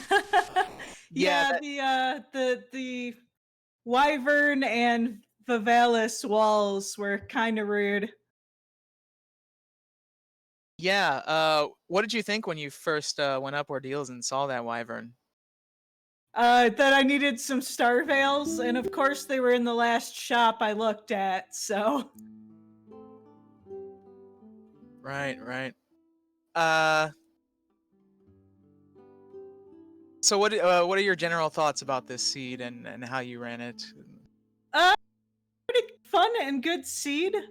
There was nothing wrong with the seed, but I haven't played Free Enterprise in about a month, so it was a bit of a de-rust for me.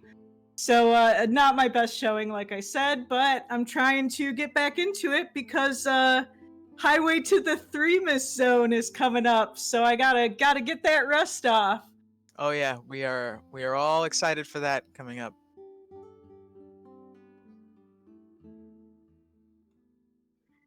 And what did you think of these flags? They're not too out of the ordinary.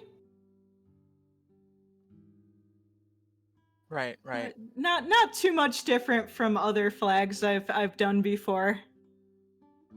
This was a big just a big key item search. Oh yeah. Do you prefer the key item search flag sets to maybe something like over like a boss search or a character search? Boss searches are fun. Character searches or whatever, but I don't think it makes a huge difference. It mostly changes what you prioritize. Right. You wanna go for the most key item dense locations. Or if you're doing a boss hunt, suddenly ordeals becomes very enticing. Right. Well, with a boss hunt, even package becomes very enticing. Yeah. But how did you feel about getting to use adamants? Oh, that's always nice. I got 2 of them. I got one from the Pink Tail, and I picked up one from, I think it was one of the Feymarsh bosses. So I had a adamant Fusoya and an adamant Cecil, so Zeromus went down pretty quickly. Yeah, I was commenting on some of those swings from Cecil were 7K plus. Yeah. Yeah, I found that there was a Zeus Gauntlet in the Cocal shop, too. Yeah, I saw that as well. Now, did you clear ordeals before or after finding the Cecil in Hook Route? I did it after. Okay, so when you saw that Cecil, did that immediately make the decision for you about Oh heck yeah, especially because I already had a crystal sword in my inventory, which I want to mention. I don't know if you caught it because it wasn't necessary, but there was a room in Cave Magnus that had crystal sword Excalibur. Oh wow, I didn't even notice that when you went there. That's crazy. Yeah. It's a shame there was only the one Cecil here. Yeah. Now, how happy were you when, after saying, "Okay, I'm gonna abandon Hook Route for now and get my Cecil turned into a Paladin"? How happy were you when you saw that magma key from Oh, doing? I was extremely happy. Extremely happy. It was a Leviathan at Rubicant spot, I believe. Ooh, Is the not bullet you fun. dodged there? But yeah, my biggest mistake was going up Zot 3 different times. That was pretty bad. It happens to the best of us. What I just lost my train of thought. Allie, save me. Did you have any other thoughts about that, Seed? Nope. I think it's time for me to get going here. So thank you so much for commentating, and thanks for having me on, and I had a good time. Well, thank you so much for putting on a great race for us. Yeah, this was hugely entertaining. Thank you, and have a good night. You too. Bye.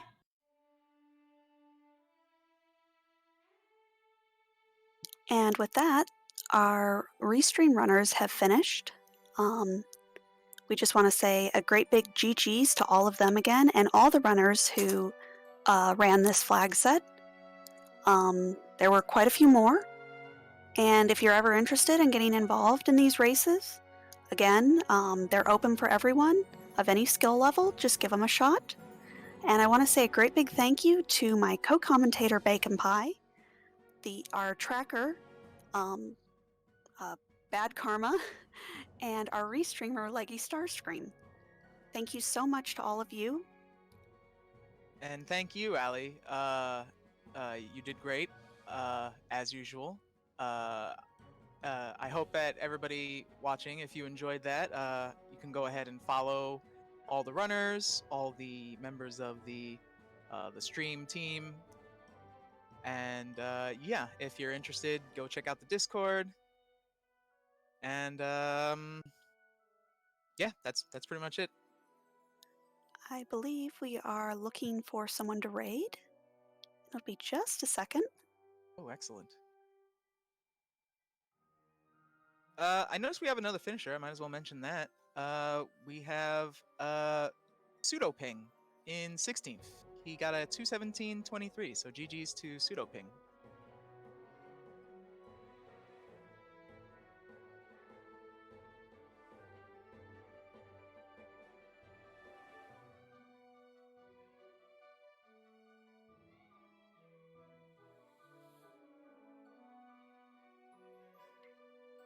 And it looks like we are going to be rating Dr. Cossack, another member of our community who is doing some Highway to the Three Mist Zone flags.